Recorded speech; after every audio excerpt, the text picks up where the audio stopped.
The tunnels beneath the Red Keep breathed cold, as a cellar of 1,000 forgotten vintners. Brick sweated, and the old mortar crumbled beneath the touch.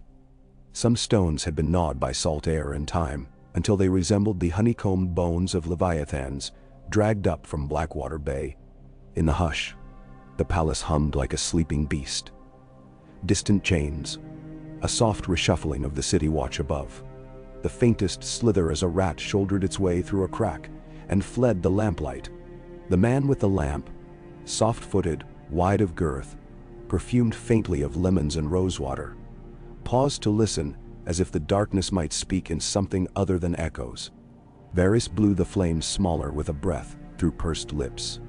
The lamplight grew tame, no longer casting his shadow in crooked extravagance against the wall. He moved forward, touching the stones, counting his steps without counting, trusting a memory born of hunger and fear, not of silk. There had been a time when these passages were the whole of him, their worming turns his cradle, their dripping vaults his firmament. A prince might have wet nurses. He had rats for company and an empty sack for a pillow. He set the lamp in a nook and eased his body down until his ear found the stone. The vibration was there, the old voice, the place where a subterranean stream ran plumb beneath the wall, making the mortar slicken and the bricks tire.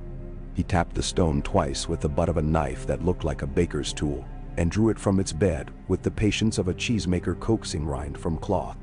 A damp, mineral breath sighed into his face. He smiled and slid his hand into the hollow.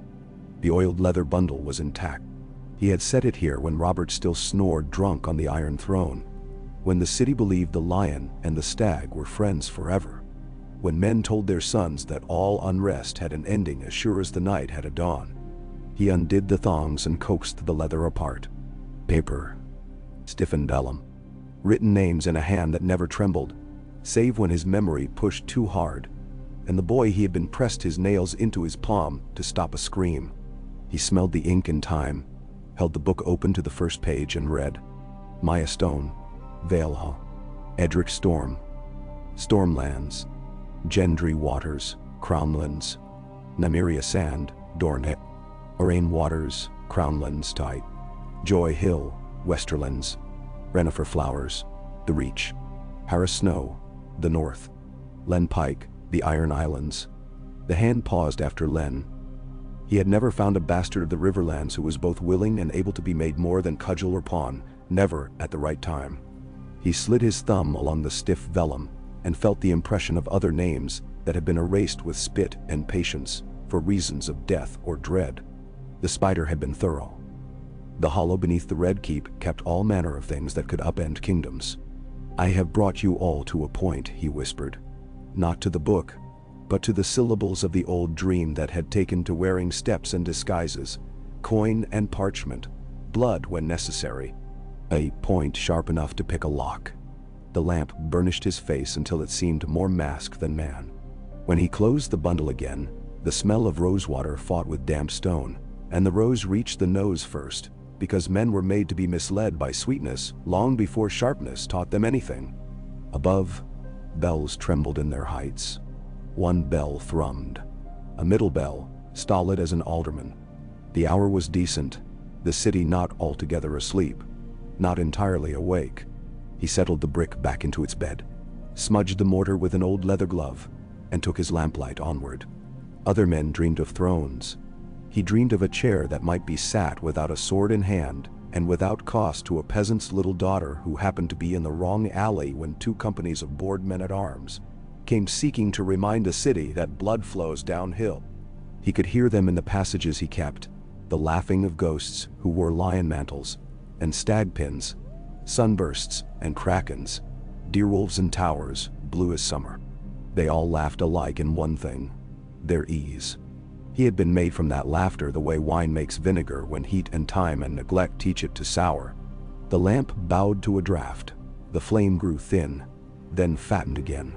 Varys turned a corner and became another man before he climbed. He slouched. He let his belly distend. His eyes took on the wet shine of a watchman's too long night. The ring of keys came from his pocket like an old friend, and Rugen ascended to light torches for men who thought they would rule forever. The city above greeted him with baked bread and piss, and the sour-sweet tang of blackberries crushed beneath cartwheels. A high haze lay over the Blackwater like lace thrown across a body to pretend it wasn't naked. The morning was working its elbows into the day. He let the fringe of his sleeve drag along a railing and gathered grit with it, made himself so unimportant he could be in every corner. The first of his notes would be well on their way by now, caught up in the feathered, fluttered economy of kindness that had purchased him more than coin ever had. A boy born in the wrong doorway would risk a whipping for an apple. He would risk his life for a safe bed and a song. The smith at the end of the street of steel woke his forge with reverence. Gendry had grown taller since last Varys saw him at a glance from a shadow. Taller and harder. Shirt off. Sweat already beating across the smooth slab of his back. The boy? No, not boy. Men were made by certain pains, and Gendry had known enough of them. Lifted the hammer and let it fall. The first ring of iron on iron leapt like a fish, and became the second bell of the morning. Sparks rubbed their infants' bodies along his arms and died quick, satisfied. Rugen became a client with coin. He affected the squint of someone who could not see far, which made him seem safer, and the half-smile of those who cannot afford to be offended. He let Gendry ignore him until the smith might choose to care. The boy did not look up. He tempered a shoe. He checked a set of nails with his thumbnail and approved them by no other authority than sound. "Sir?" Gendry said eventually, because the man with coin had waited with the patience of a pot, simmering rather than boiling. And that kind of patience was rarer than gold in the street of steel. "Not sir," Varys said, and smiled to be nothing. "A poor fellow with a mule that pulls as if it were born to quarrel with the world and will not keep a shoe. I want a set made by hands that have not forgotten they are hands and not machines." Gendry grunted. He took measure of Rugen in the way men do who believe in strength more than they believe in gods. The measure said, "Useless." The measure said, "Coin is the only muscle you have." He quoted a price and received it without haggling. The boy put the money by, far from the hot place, with a care that made Varys approve him a fraction more. "What is your name?" Varys asked. Names Gendry to men who ask because they have to men who don't. "I'm Hammer." The hammer rose and came down, and the steel flared like a fishtail, and died the same way. "You? From the country?" "You talk soft." "From here and there," Varys said. "I have lived many places in a city." The comment would mean one thing to most, and something else to someone who had slept with the taste of stone in his mouth. Gendry did not look up. He took the glowing shoe and plunged it hissing into a tub. Steam climbed like spirits flayed of skin. "Want the nails cut shorter?" the smith asked. "Your mule's tender-souled, by the sound of him." "Shorter," Varys said, and then said nothing for the space it took to make a shoe and a half. When the hammer paused, he placed a second coin on the table, as if careless, as if to admire the first. "For the boy Bara?" he said softly. The name hummed. Gendry's shoulders tensed as if the sinew beneath the skin had been pulled by a puppeteer's wire. The boy had never met Bara. He only knew the fact of her. Brown hair like a winter mouse, the way she slept with a doll, because the world had not given her anything better to keep, and that she had ceased to be a fact and become a lesson. He looked up quickly, then caught himself and tried to look down again. "What about her?" "I knew her mother," Varys said in a tone of lament that was not feigned. "And I knew what men were, and what they did to the least of us. I believe in iron, Gendry, but not the kind we put in sons' hands and call them men. I believe in iron that holds a city up. I make shoes," Gendry said, wary. "I don't hold up cities."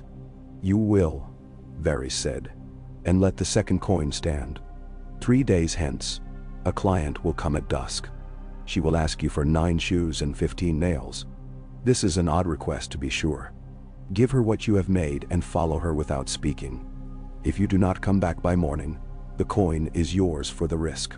If you come back, there will be other coins and work. Then son."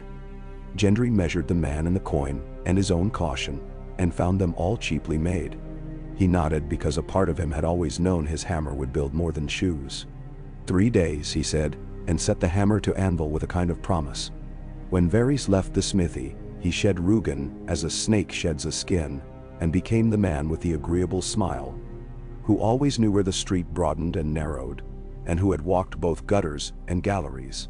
The note for Maya Stone had gone up the mountain before dawn, strapped to a hawk's leg, wrapped in pig's bladder to keep it dry when the bird hit cloud. The bird found Maya mid-path on the high mule trail between the Bloody Gate and Sky. The Vale was an entire religion built around heights, and Maya had the devotions of its priesthood in her muscles. The mules trusted her because she trusted herself, because she didn't speak lies to them or to the air. She always had a word for each, the way a septa has different prayers for different saints depending on the mood of the light and the patient. She saw the hawk coming as a dart and whistled. Surprised to be chosen by a predator, honored in the predatory way of mountain folk. Easy, she told the nearest mule as the hawk lit on a rock with the insolent gravity of a creature that has never been preyed upon. The bladder crinkled beneath her fingers. A drop of brine touched her thumb. She slit the bladder with a knife that had belonged to a man whose name she had not bothered to keep, because he had not bothered to keep hers. The parchment inside was folded with the care of someone who believes in being able to walk backward out of anything he enters. Maya Stone wondered who in seven hells wrote so neat. The writing lulled the eye even as the words cut. A name. Hers. A parentage, not spoken aloud. A request. She read slow the way she did everything. She looked at the mules, at the path scoring itself round the mountain, at the path as it troweled onward toward the airy distant enough to be an idea. She put the parchment back in the bladder, bit the bladder's mouth to seal it, and wedged it into the top of her boot where, if fate decided she should slip, the message might still make it to wherever hawks took their meat. You and your saints, she told the mountain. Enjoy your jokes.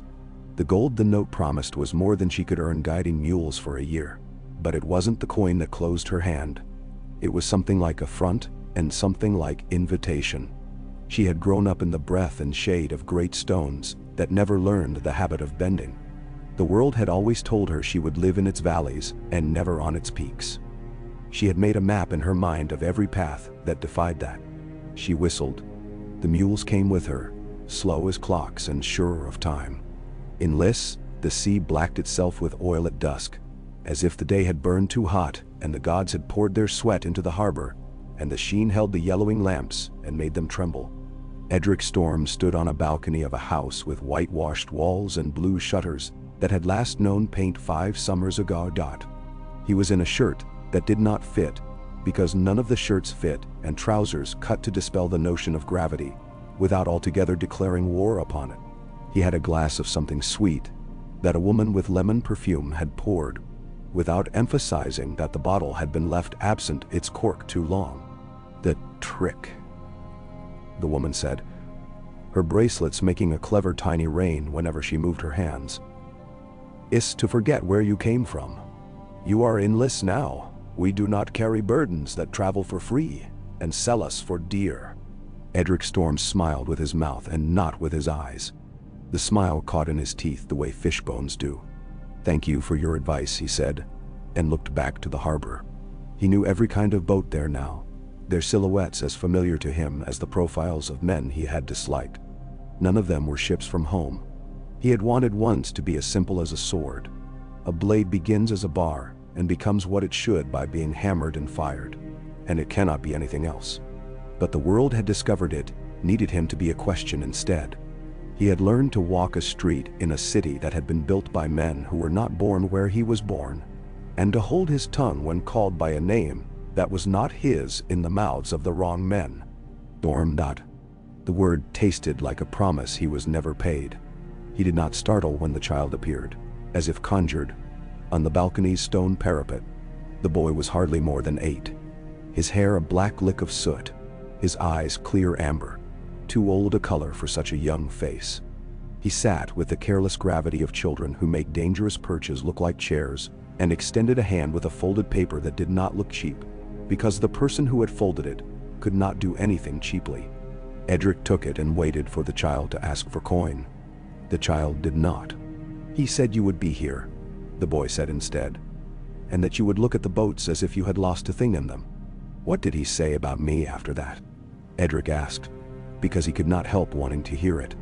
"That you have a conscience you did not ask for, and that it vexes you," the child said in a tone of simple recitation. "That you will come because the world owes you, and because you distrust men who tell you the world owes you. That you will fail if you go alone, and fail if you go in company unless you choose the company yourself." He said to say all of it or none of it. "I chose all." Edric opened the paper.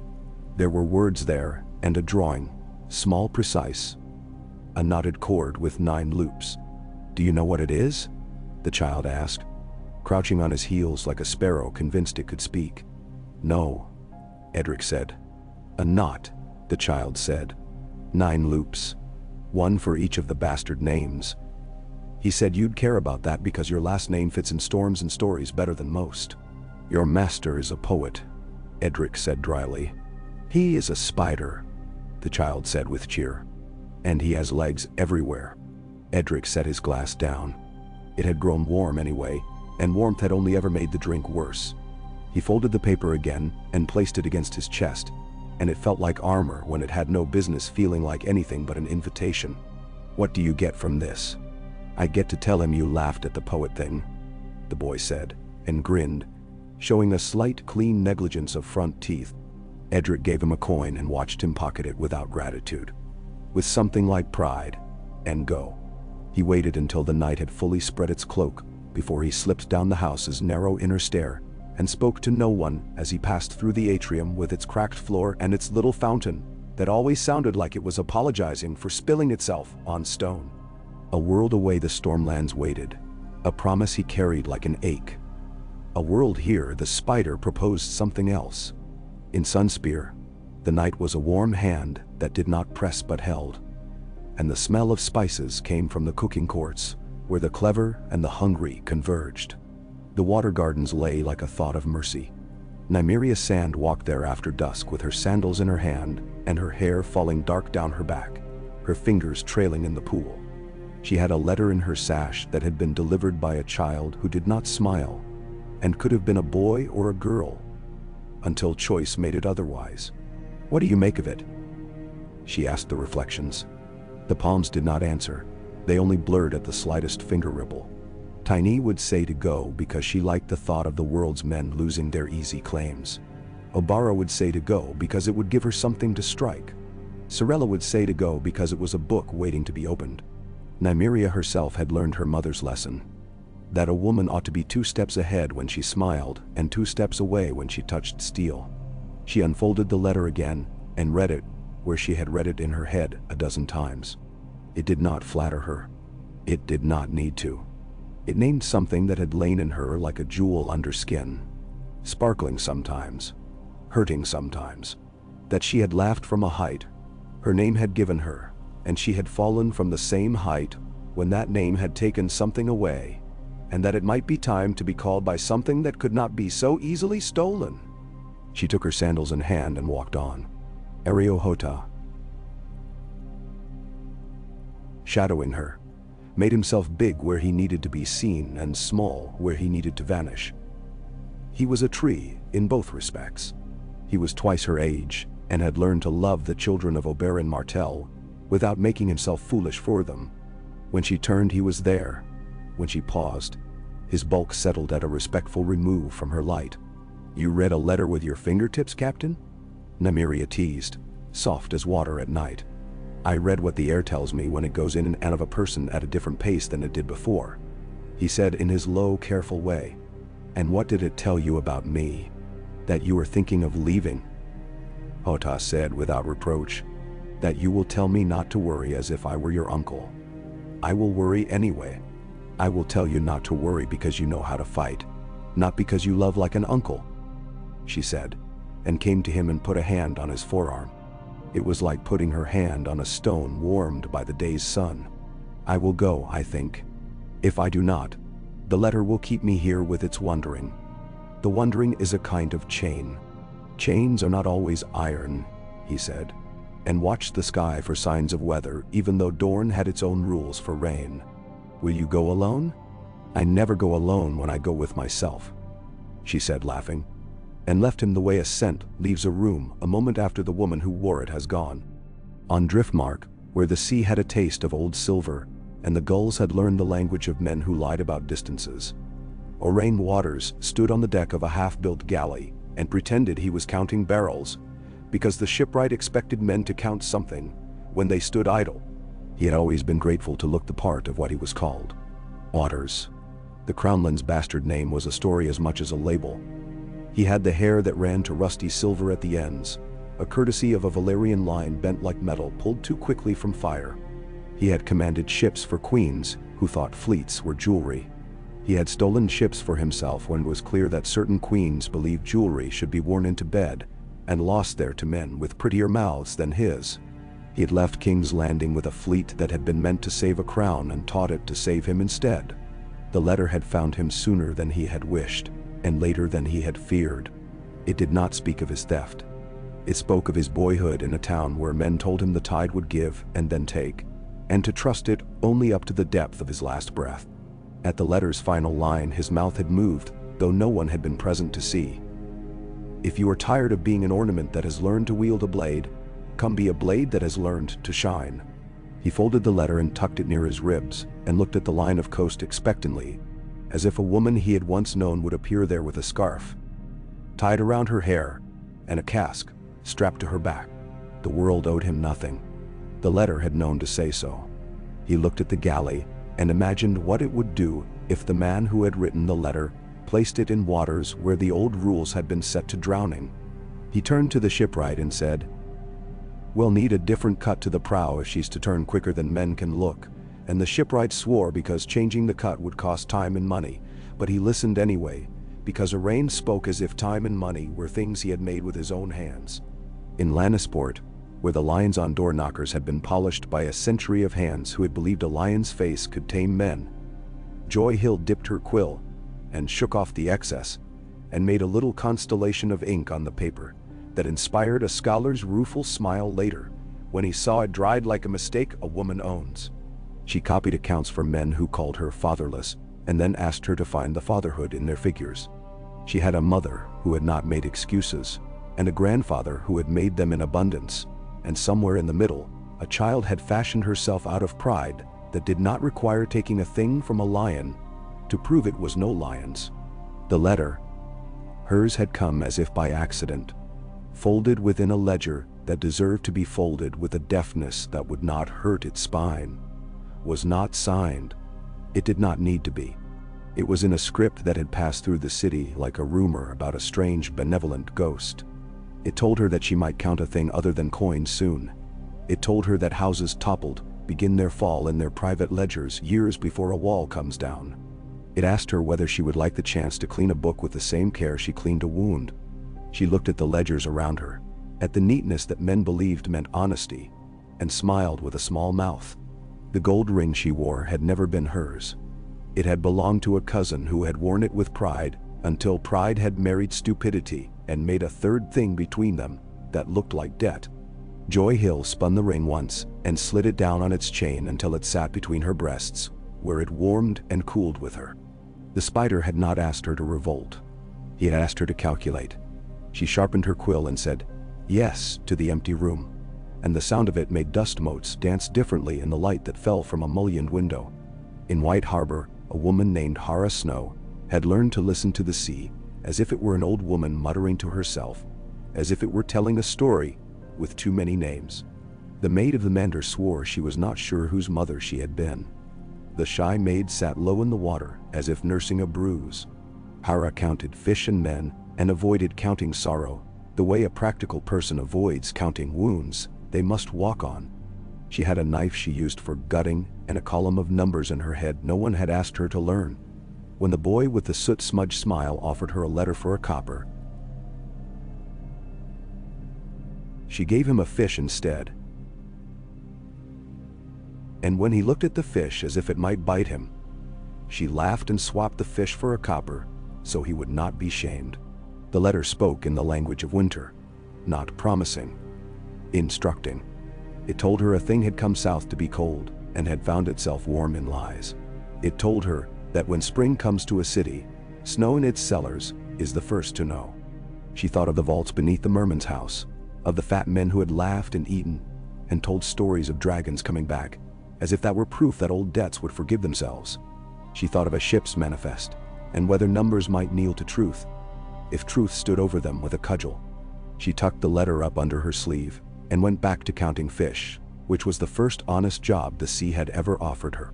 And on Pike there was a boy, Len, called Pike by those who had no other name worth giving him, who had once been shoved off a rock into a winter froth, and had learned in the time it took him to sink and rise again that the drowned god was only a god if you finally didn't come back.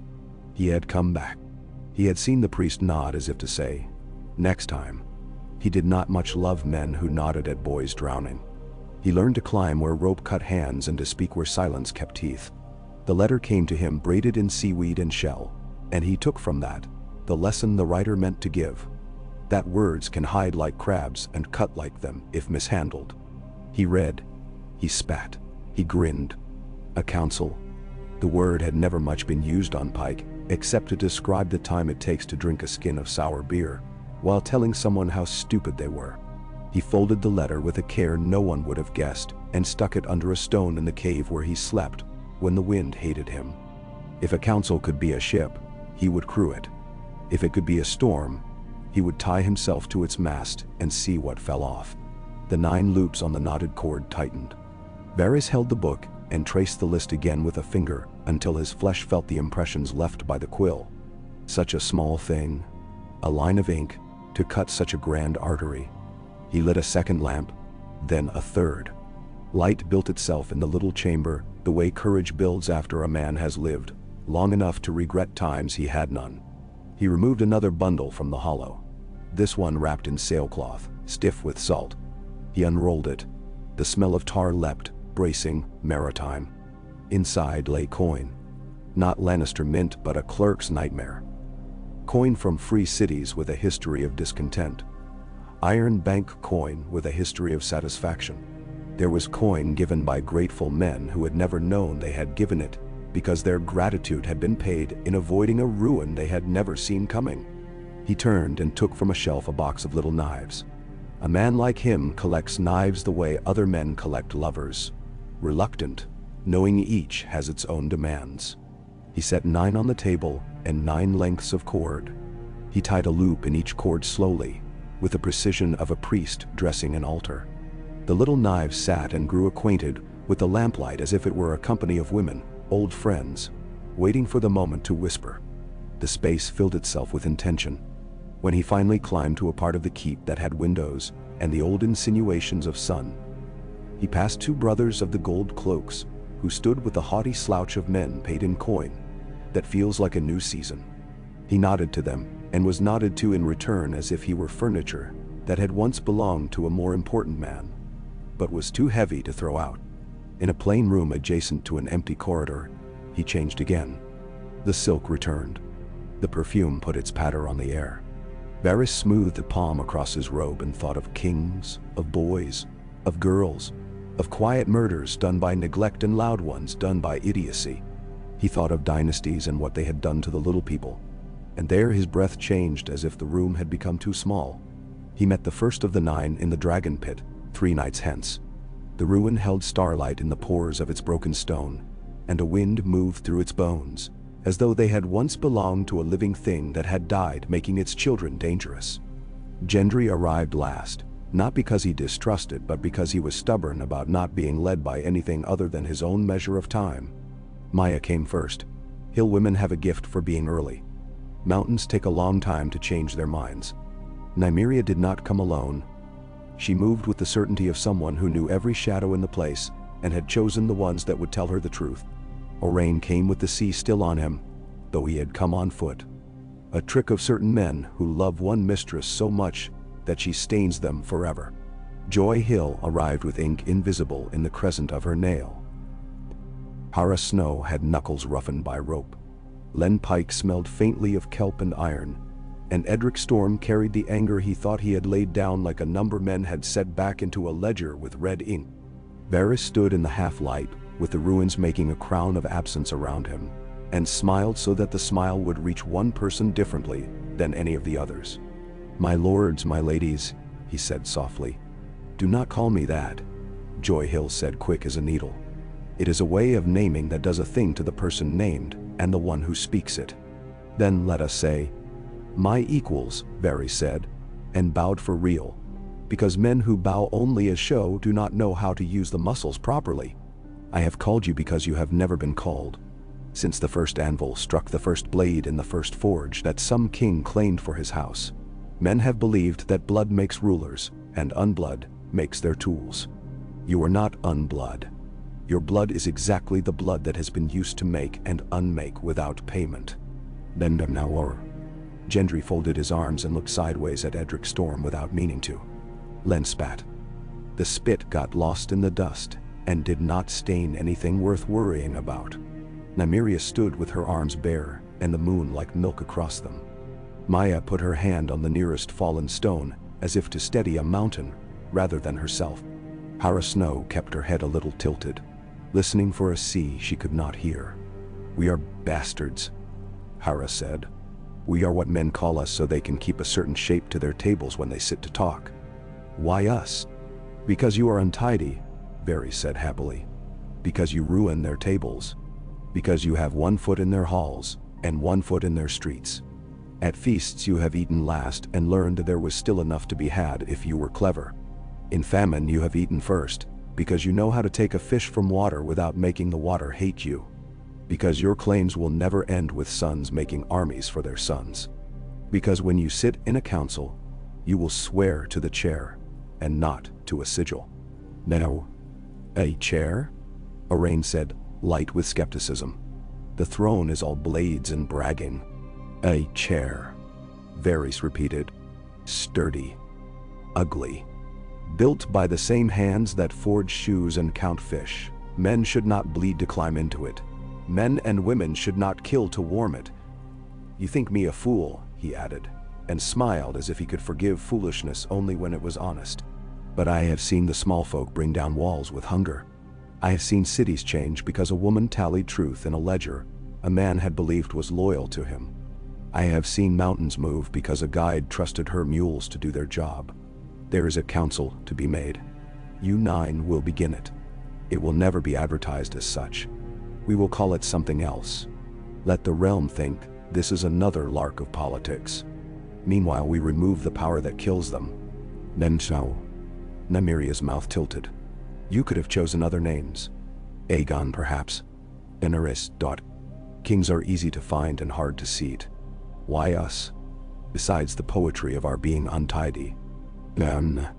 Because I want a thing that lasts longer than a boy with a better claim, Varys said.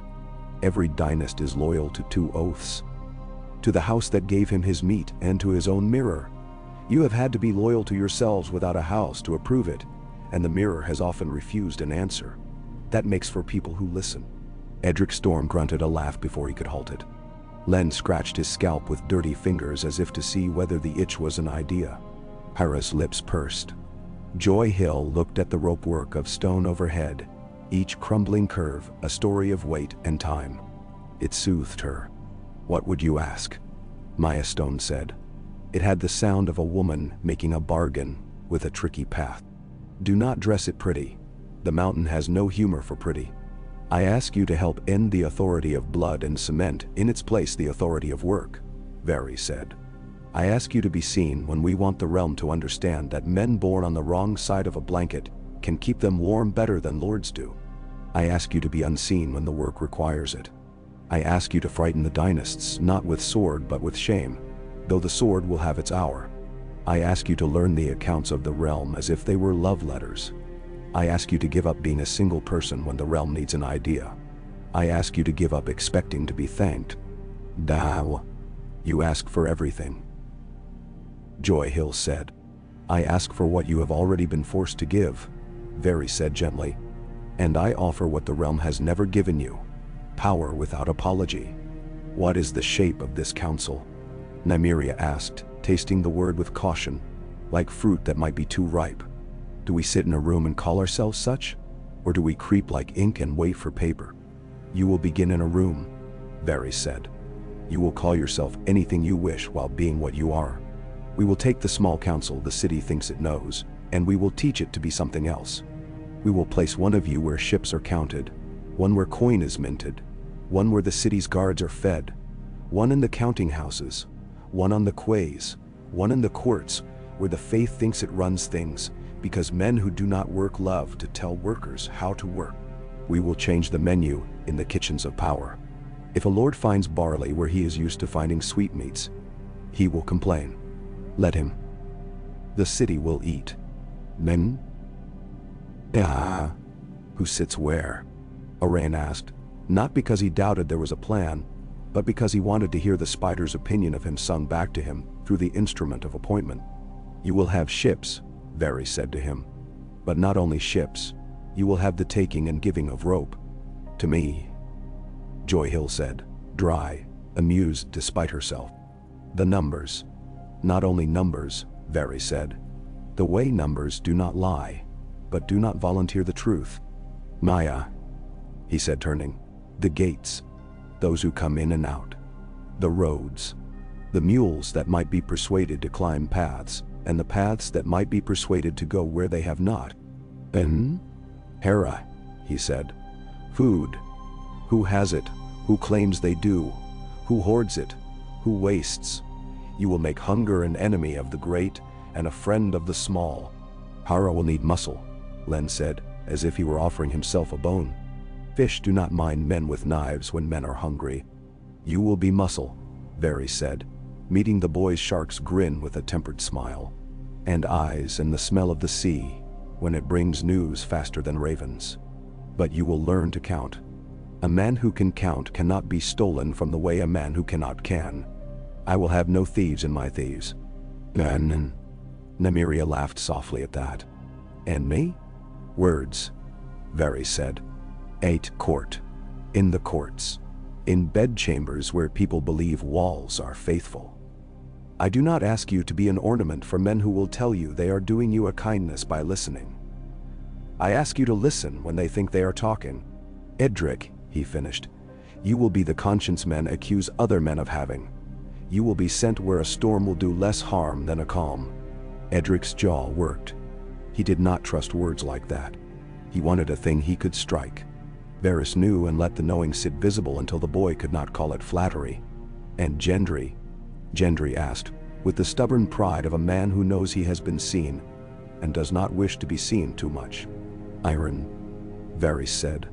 The kind that binds shoes, and the kind that binds men to promises. You will see to the city's arms. Who has them? How many? How they are stored, which hinges squeak, and which gates need not. I will not let you be a butcher's block. I will let you be the blade the butcher wipes clean and uses again. It was too much, and it was exactly enough. That was the art. Varys felt the moment come like a draft through a window that had been closed all winter, without the household noticing. Hands shifted. Weight moved. Agreement began to shape itself out of the air, not yet hard, like bread in the bowl before yeast declares its intention. How do we end dynasties? Joy Hill asked, plain. How do we end them without replacing them with something that only has a more handsome name? Inches, Varys said. Not miles. We do not topple a thing, and then find the rubble has killed the children we meant to feed. We cut the rope here. We tighten there. We teach the faith to declare a truth about bastards it has never dare speak. That mercy grows legitimacy where pride fails it. We teach the guilds to strike when we tell them to. We teach the city watch to want their children to read and set a book between their bread and their sword. We make the iron bank our miserly friend. And when those who sit on chairs with their sigils carved deep into them stand to piss, we exchange the chairs for stools. None? Stools break, Len said, pleased. They do, Varys said. Men who are used to sitting high will learn not to fall asleep while they are being spoken to. That night they swore. Not on gods.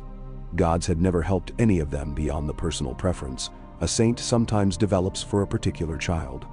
They swore on work, on the ocean's back where it bends willingly until a storm insists it break, on the mule that climbs, on the ledger's line, on iron, on the words that hold and cut. They took from Varys the 9 little knives and drew a line across each palm. Not deep enough to scar, deep enough to sting. They bled into a bowl made of common tin. They dipped the knotted cord in the blood. And Varys tied the 9th loop, and it seemed, just for an instant in that ruin, that the old dragons turned their dead heads a fraction in their sleep. They did not discover conspirators so much as they discovered work. Work was everywhere, it turned out. A wheel needs only the smallest wedge of wood to stop grinding a man under it. Joy Hill went to the mint with a satchel of numbers and emerged with a job no man had thought to invent. Counter of counters. Within a month she had quietly replaced the woman who had believed she owed her place to the lion carved over the door. Joy did not dismiss her. Joy sent her home with meat and a small purse, because cruelty was the easiest tool, and therefore, a dull one. "You wear your bastardy like a dress," the woman said spitefully on her way out. "I wear it like a skin," Joy said, gentle. "And you wore your name like a dress, and the hem caught fire one day, and you never learned a needle again." At the quays, Hara Snow had double-checked manifests and discovered that the men who wrote them sometimes spelled truth in ways that served their supper. She taught them another spelling. It cost her a broken nose by a man who believed the gods had told him to dislike being corrected. She broke his fingers with the flat of her knife without cutting him, and then fed him a fish she had gutted herself. "He ate with hands," she told him. "When healed, sign with them. You are not blind anymore." He wept. She did not pat his shoulder. She does not hold men like pity. Pity makes a cage. Len learned to read. He cursed that the letters looked like fish bones, delicate, liable to prick. He traced them on the inside of a cave with a lump of chalk, and one day found himself haltingly sounding out the words on a lord's order about how many saltfish the realm needed. "Too many," he said, more fluent in numbers than letters. "Not enough," he corrected without knowing exactly why he had done so. He had seen the faces of hungry men when boats came in with nothing, and he had seen the faces of men who grew cruel with bounty. He took a boat to King's Landing with a crew that had learned to fear him only enough, and he came to Hara with salt in his hair and told her which ship held more compassion than greed, and which held more greed than sense.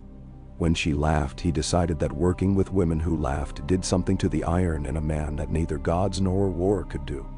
Nymeria went to a feast in a room where old men made new promises and stole old deeds and smiled and let their hands linger on wrists that were not theirs. She laughed the way she had been taught to laugh at a man who believed he might receive her favor if he said a certain phrase in the faith's ear. She leaned and said a different phrase in his, and after that, he stammered when he spoke before the High Septon about the sanctity of this and the certainty of that, because he knew she knew a prayer against his name. She did not tell his name. She let him sweat himself cleaner than he had been when he was a boy, when she lay with a lord to hear his secrets. She asked him questions afterward that made him wonder whether his father had ever loved him. Men become truths when they are exhausted. Gendry took inventory of the armories as if they were barns. "A city gets hungry first in its weapons," he told Varys later. "Men eat courage to keep from eating their pride. If we starve them of swords, they will be full of something else." "What?" Varys asked, pouring him ale. "Talk," Gendry said, with distaste and a faint grin because he knew who he was speaking to. "Make them talk instead of swing." He found that the hinges of the gates whined for lack of fat, because a certain officer had sold the fat for coin and replaced it with promises to oil them next day. He stripped the hinges and oiled them himself and made the men under him watch. He sent a boy to Joy Hill with the name of the officer. Joy entered it into a column without heat. At the end of the week, the officer found himself promoted to a place where doing harm would be harder and despised by the sort of men he wanted to fear him. He did not understand this punishment, which made it perfect. Orain recut prows and taught men who had only ever moved in straight lines to turn mid-stroke. He hired orphans and bastards and widowers and a girl with one eye who could throw a rope like a god, because she never looked at where she was throwing, only at where the rope wanted to be. He made a fleet that did not want to strut, but to learn the backs of waves, the way a hand learns a lover's shoulder. When a lord complained that his nephew had not been given a captaincy, Owain bowed and wrote the nephew's name on a list that happened never to reach the right chair. He was careful to be liked just enough so that men did not think to be jealous of him, until they turned and found he had been placed in command of something that no longer had their hands in it. Edric Storm rode. Varys had thought to place him in a counting room so he would be forced to understand something he could not swing. But Edric had looked at a boy beaten by Blackwater soldiers for stealing bread, and had taken the boy's bread and placed it back in his hand, and then pressed the soldier's face into his own belt buckle, until the soldier learned to say, "I am sorry," without thinking it a swallow's chirp. After that, it had been clear that Edric needed to be in the streets. He became a rider between places. He carried messages that would have smelled of importance if they had been written down. He learned the streets the way a stream learns a valley. He flowed where men believed they had built walls. The small folk began to call him a name that changed every day, but meant the same thing. He did not like being beloved, not at first. He moved too quickly to notice it softening him. And Joy Hill's ledgers, the quietest of weapons, began slowly to slice. She drew lines through old indulgences with the delicacy of a surgeon who has removed a tumor from a woman's breast without telling her husband, because a husband who loves his own reflection more than his wife believes she must keep all her parts to be beautiful. She found where coin traveled from a table to a pocket, and from a pocket to a brothel, and from a brothel to a rumor. She redirected the coin to bread, and the rumor to shame. Men who had laughed at her ink-stained fingers began to wash their own. The mint ran on time. The Bakers' Guild found itself invited to a conversation about salt, which astounded them. No one had ever invited bakers to speak about their trade when lords were present, except to scold them for bread too heavy. "Let the bread be heavy," Joy said. "It fills bellies longer." At first, the city did not notice. The realm does not notice a fever when it begins. It notices when the fever breaks a glass and the glass shatters. The work was almost a secret because it looked like competence. The gold cloaks turned out in fewer numbers, with more discipline, and discovered that a crowd expecting to be clubbed quiets more quickly when it is offered meat. The faith talked about the sanctity of vows, and then, in a quiet corner, signed a little paper that allowed a man's bastards to inherit if his true-born son had taken vows to an order that forbade him children. This was phrased as a kindness to the church. It was a kindness to the realm, and Varys slept a little better the night it passed, because it meant the smallest of things, and the smallest of things are the hinges on which large doors swing. The Dynasts noticed second. They always do. The lion frowned and had a cup sent back, because the wine did not taste as if it had wanted to be wine all its life. The rose smiled less easily when a shipment of perfume was delayed by a day in favor of grain. The Kraken wrote letters with ink the color of bruises and received no relief. The Sun and Spear looked south and saw that his daughters were laughing at something they would not tell him. The Falcon remained on his perch in the high air and wondered how the wind had changed without asking permission. It was Littlefinger who noticed first among those who make noticing their meat. He was not in King's Landing. He was where he had gone to paint walls with new colors and teach old men to close their eyes and let their sisters lead them by the nose.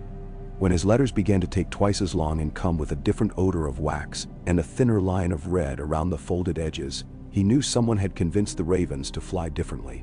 He smiled without joy. He had been the first in a generation to understand that coin is a song you sing to men when you want them to sleep. He did not much like the lullaby changing without his saying so. And there were those who would not be invited to any table that had the word council in it without taking a head first. Ramsay Snow, for instance, who made dogs into arguments and men into meat, and did not understand why anyone ever talked when there were more efficient tools. He sent a message to Hara Snow in White Harbor that made the men in her counting house look away, as if the words might be catching. Hara read it twice. She folded it. She put it into a jar of brine kept to preserve herring, and left it for a day and a night. The ink bled into the brine, and the paper went soft. She took it out with tongs, and laid it on a cloth to dry, and then wrote in the spaces the brine had made with neat, small letters, and when Ramsay's man came to ask whether his lord would be expected, she handed him the blotched paper and watched him struggle with the new letters, as if language itself had turned on his master. "Tell your lord," she said, "that if he ever steps into my counting house, I will teach him numbers he has never learned." The man ran.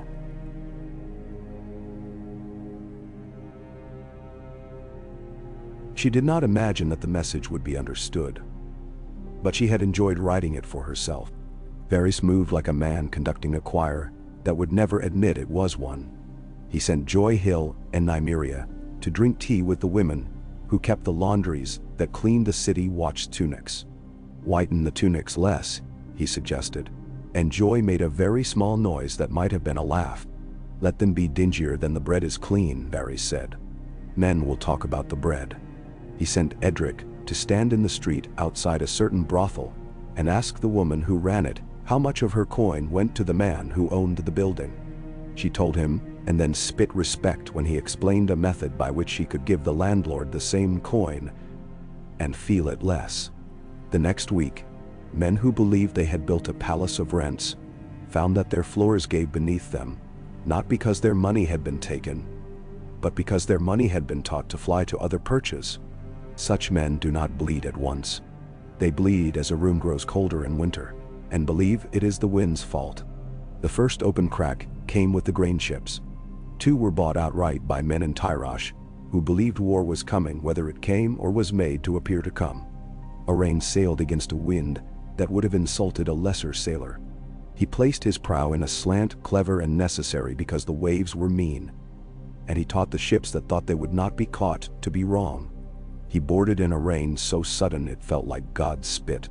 He did not kill the captain who surrendered, and the captain did not forgive him for it, because certain men prefer being dead to being beholden. Owain delivered the grain to Hara, with a flourish kept small on purpose. Hara kept 1 sack under her table, and when men complained, she fed them a handful in their palms, like birds, and they went away humiliated but respectful, because they had learned something about hunger they had not wanted to learn that day. Joy balanced the new numbers with old untruths, and found that the realm could afford to pay a certain number of mercenaries to go home. "We will buy peace the way they buy ships," she told Varys.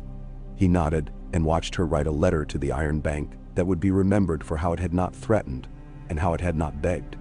She asked for a delay in one payment and offered a certainty in another, and she wrote it in a hand like a brook. The Iron Bank, which loves certainties as mothers love infants with fat wrists, agreed. And so a storm that was being prepared with care in a castle called itself rain and forgot to bring lightning. The second crack came with a wedding. They always do. Weddings are how the realm pretends it has made something. This one was a lion to a tower. Money would have been made. Land would have been traded. A woman's belly would have been turned into a negotiating table. Nymeria went with a hairpin that had once belonged to a girl from a brothel who had thought it too pretty to wear on working nights. She wore it openly, a small insult to a room that pretended it had never smelled sweat. She spoke with the septon in charge of pronouncing a certain clause in a certain contract about dowries in the case of fruitless marriages, and whispered a word in his ear that she had learned when she had asked one of his junior brothers about the time he had cried for an hour in a courtyard after learning his mother had died, without his having confessed a sin to her. The septon stumbled on purpose later when it was time to say, "until death," and the clause was misread into "until custom is altered by new understanding." And no one noticed until Joy pointed out that the contract, when read by the laws of the realm, did not give the tower what it had expected to take. The lion roared later in a room where no one could hear. The tower bent. The bride and groom were children. They laughed at something a jester had said, and the jester, not understanding why he had been so clever, laughed with them until he saw the look on the Lord's face and excused himself to piss. One morning, before dawn, Varys woke and did not know for a moment in which life he was. He had been sleeping less, and the less he slept, the more his mind became a series of rooms he entered to find someone had moved the furniture. He lay on his back and watched himself breathe. The city was quiet in the way of a creature saving itself for noise. He thought of a sorcerer and a voice in a brazier, and the old fear came with its old pleasures, because fear that is a familiar becomes a companion you walk beside. Not a beast that bites, He rose and made his rounds. In the street of flour, the bakers were already at it, sleeves rolled, forearms dusted white, their faces as serious as men who need a queen. He watched a boy shape loaves and knock them sharply with knuckles to hear the sound that told him his science was good. Joy had bought their respect the way a person should buy a thing that is not for sale. By not offering coin until the last, and by speaking to the thing they loved, bread. She had asked questions that would have bored a lord, coarse grind or fine. Pumice stone for the ovens or sand? How much salt before the town begins to thirst more than a day can quench? And the bakers had made her the kind of friend men keep despite themselves. At the city gate, Maya inspected a cart and smiled at the old woman who drove it, and the old woman smiled back and showed the little knife she kept in her boot because it had belonged to her son. Maya did not confiscate the knife. She told the woman the story of the hawk who had brought her a message, and the old woman laughed and said only a mountain could have adopted a girl and taught her to guide feet, and Maya nodded and sent her on. She kept a list of faces. Faces tell the truth when papers lie. Papers ask to be believed. Faces only ask to be read by those who respect the alphabet of frowns and lies. Varys passed into the fish market and stood by Hara Snow's table, and watched her count, and watched the men who watched her count. Counting is a prestige sport among those who have learned to pretend they are too fine for it. Hara's blade flashed. She gutted a fish with a single stroke. The smell was clean and sour. "You feed the city," he said without introducing himself, which would have insulted her. She did not glance up. "I feed a few mouths," she said. "The city, if the city behaves. If it learns to wait in line without telling me its father-owned lines." She wrapped fish in paper. The little blood made a star. "Blood always makes stars you go blind to if you see too many. We go slower," she said. "So the day goes longer. So the bread costs less. The lords will complain," he said. "They can eat complaint," she said. "It fills the mouth with a taste that fools the belly for a minute. Good for them to learn it." He moved on because he never let his admiration stay in one place long enough to be seen as love. Love makes you foolish. He had been a fool when he was a boy and could not afford to be twice. He had promised them inches. He gave them inches. But inches become miles when a man with a map is committed to walking. By summer, the realm had grown a new habit. To look at men named Snow or Sand or Hill or Flowers and think, if only for an instant, of competence before thinking of shame. Bastards were seen in rooms where they had previously been kept because having them there was amusing. The amusement began to break down, the way laughter does when a woman you're laughing at looks back as if she had been laughing at you all along. Men stopped telling certain jokes. Men began to tell others. Women began to remark upon the hands of certain men that no longer shook when counting. And so power began to learn that blood is the least impressive fluid a body contains. The first lord to say, "No," did so not in private, but in a hall where tapestries kept drafts from men's legs, and the smell of wax had long since beaten the smell of sweat.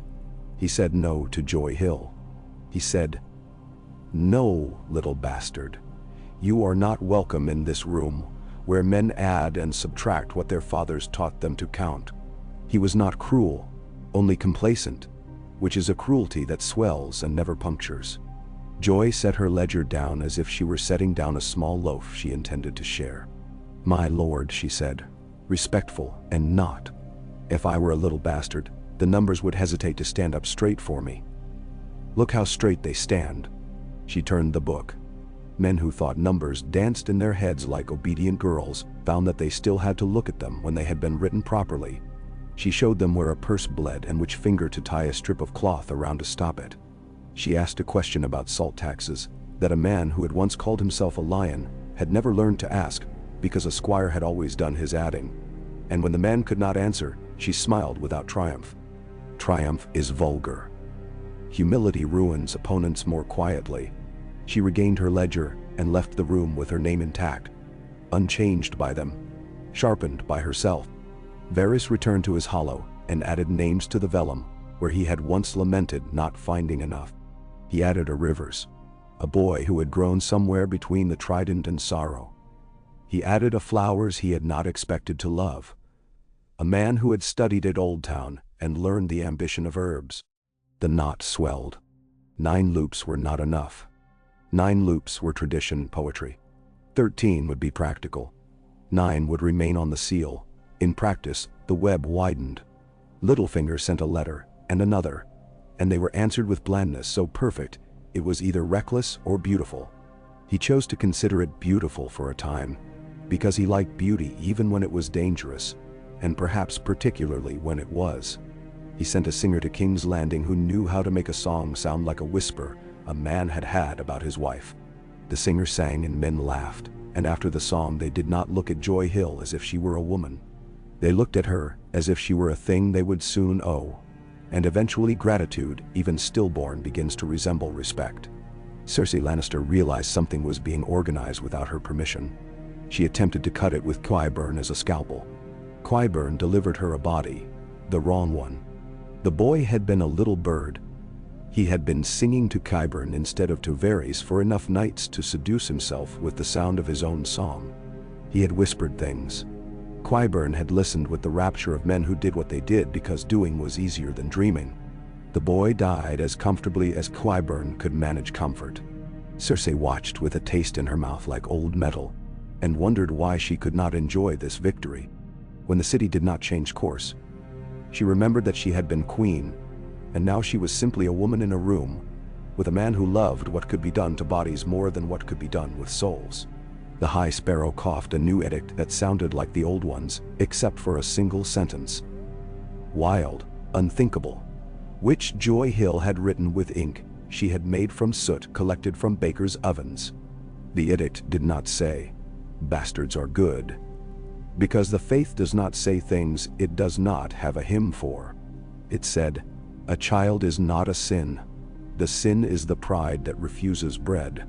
Men read it and debated it, and the faithful pretended it had been scripture all along when their daughters asked them to bless their children. Varys listened to the city sing. He had thought this would be the hardest part. It turned out men love their grandsons more than they love old words. He went to the sept at night and lit a candle without bowing more than courtesy demanded. "For the boys I did not save," he said, soft to himself, "and for the girls, and for those who saved themselves without knowing it, because being born did a portion of the saving already." He did not lie to himself about the cost. In the Riverlands, a boy hanged, not because of any edict, but because a hedge knight's son had been taught that his name required him to hate a miller's. In Dorne, a girl was taken by fever, and Nymeria sat with her all night and sang a lullaby in the harsh, pretty language of a city Nymeria had never seen, because seeing is a lower form of knowing.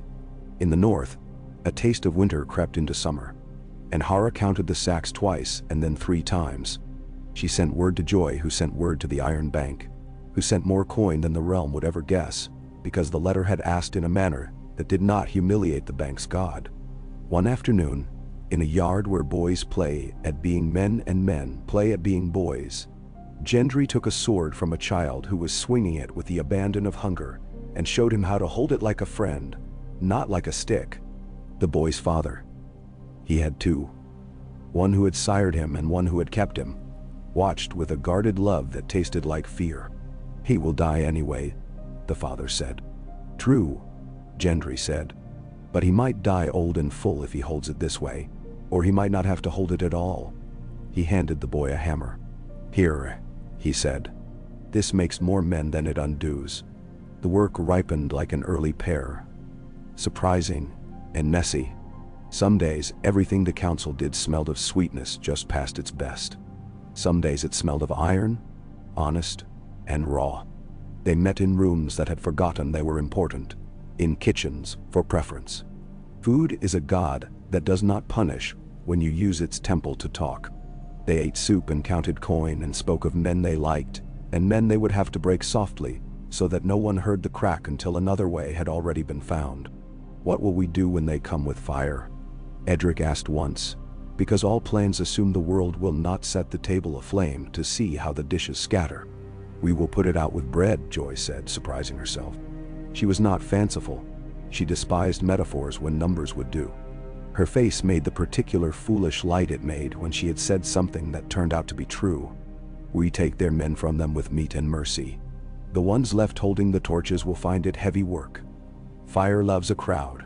Give it none. Varys watched them watch one another.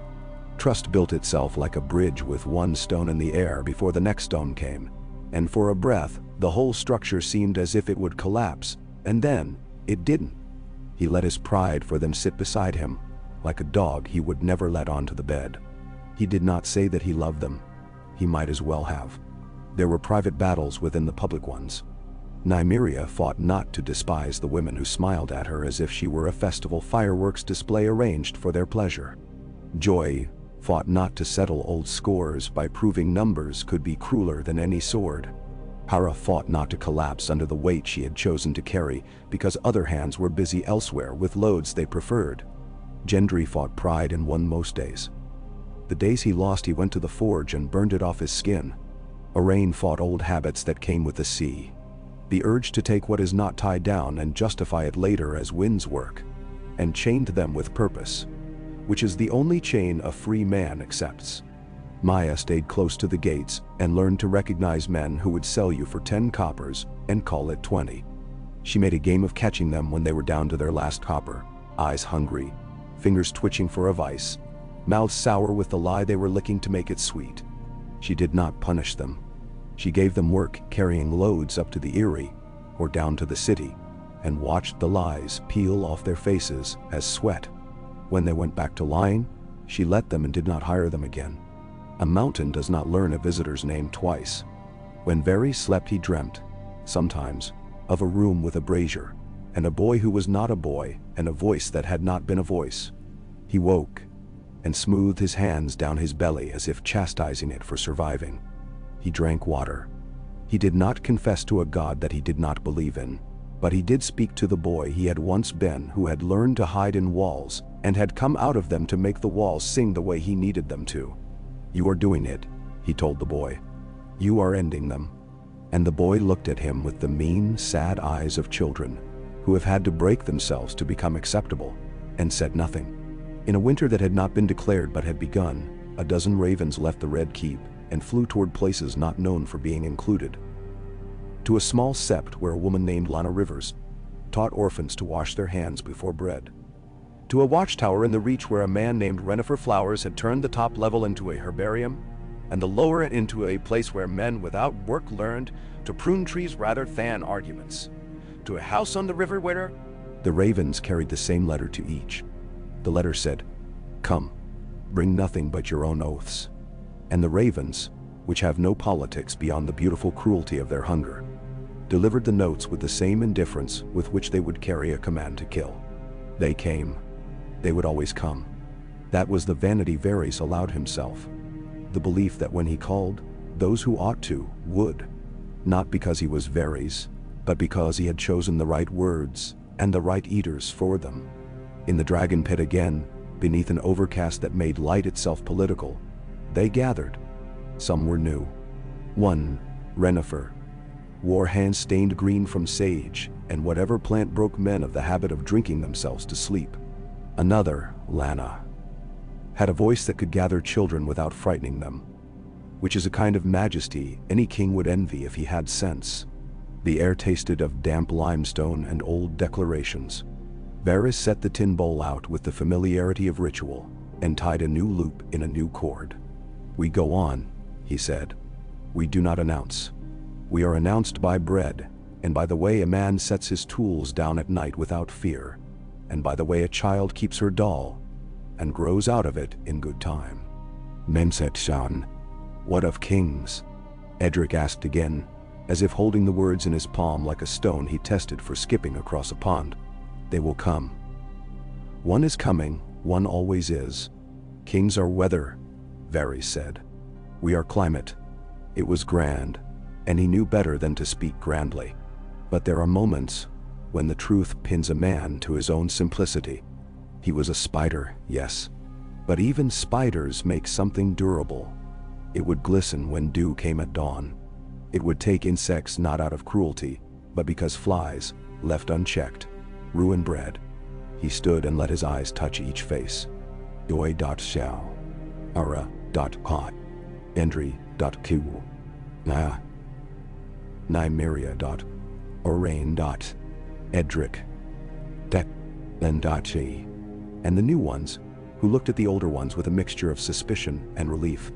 Whoever they had been before, belonged to the rooms that had made and unmade them. Whoever they were now belonged to a chair built of competence. We will fail, he said. Sometimes. In public. We will be blamed when those who fail at our expense find a place to stand higher than they have stood. We will be called ambitious, which we are. We will be called proud, which we must train out of ourselves daily. We will fail, and we will not stop. Now, what do we do next? Joy asked, brisk. Because emotion was a device she understood, but did not bring to a ledger, unless it was necessary to make a number behave. Next, Very said, we teach the city to choose its captain of the city watch. We give them 3 names, and they do not know that all 3 names will obey bread. Next, we leave a book in the sept about bastardy and mercy, that the septon will think he has discovered himself. Next, we take a coin minted with a lion and melt it, and mint a new one with wheat. Next, we convince a lord that his son will be seen as noble if he marries a bastard girl. Not because she is beautiful, but because she is competent. He will brag about this. We will not. Next, we convince the Iron Bank to bet on a widow's cooperative in King's Landing sewing rooms.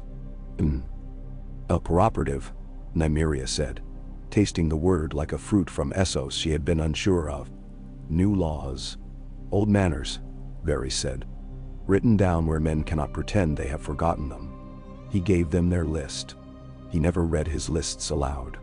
He handed them to Joy, who handed them to Nymeria, who handed them to Edric, who snorted at something he disliked and then nodded, because he liked it anyway. Len took his and made the particular sound men make when they cannot read well and vow not to be humiliated by it again. Hara tucked hers into her sleeve with fish blood. Maya folded hers in half, and then in half again, until it was a square a mountain might tolerate. Orain slid his into a pocket where near his heart lived a letter written long ago that had made him steal a fleet. They left in 1s and 2s and 3s, as all conspiracies worth anything do. Varys lingered. He touched the stone. He thought of the boy again. The boy who had been cut. The voice that had laughed in the brazier. He touched the cord with the 9 loops now dark, with 9 different bloods, and thought of the thing he was ending, and the thing he was beginning, and how beginnings and endings are only words, when men need to tell children bedtime stories about why the sun goes away. He thought of kings. He thought of dynasties like long songs sung badly after the first verse, by men who should have stopped when the melody failed them. He thought of himself as a man who had cut the song short and asked the room to hum. He left the dragon pit, by the same gap in the wall he had used 1,000 nights. A boy waited there. A little bird with hair like crow feathers sleeked by rain. He wants to know, the boy said without greeting, how you will stop swords when they are drawn. Varys knelt.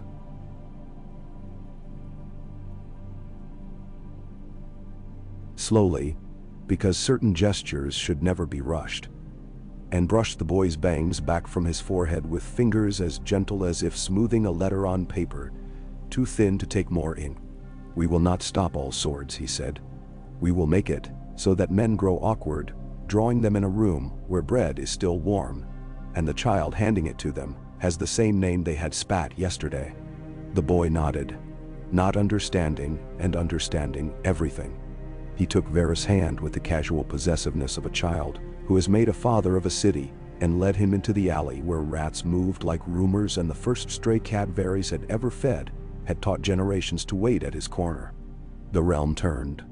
It made the sound a great thing makes when its smallest hinge has been greased. Men slept less comfortably. Women began to speak around tables without asking permission.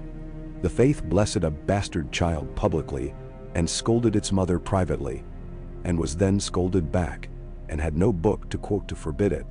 A lord died and left his lands to a daughter by another name because his son had chosen vows, and his daughter had chosen work, and when the son returned from his vows, the son bowed to his sister and asked her for bread.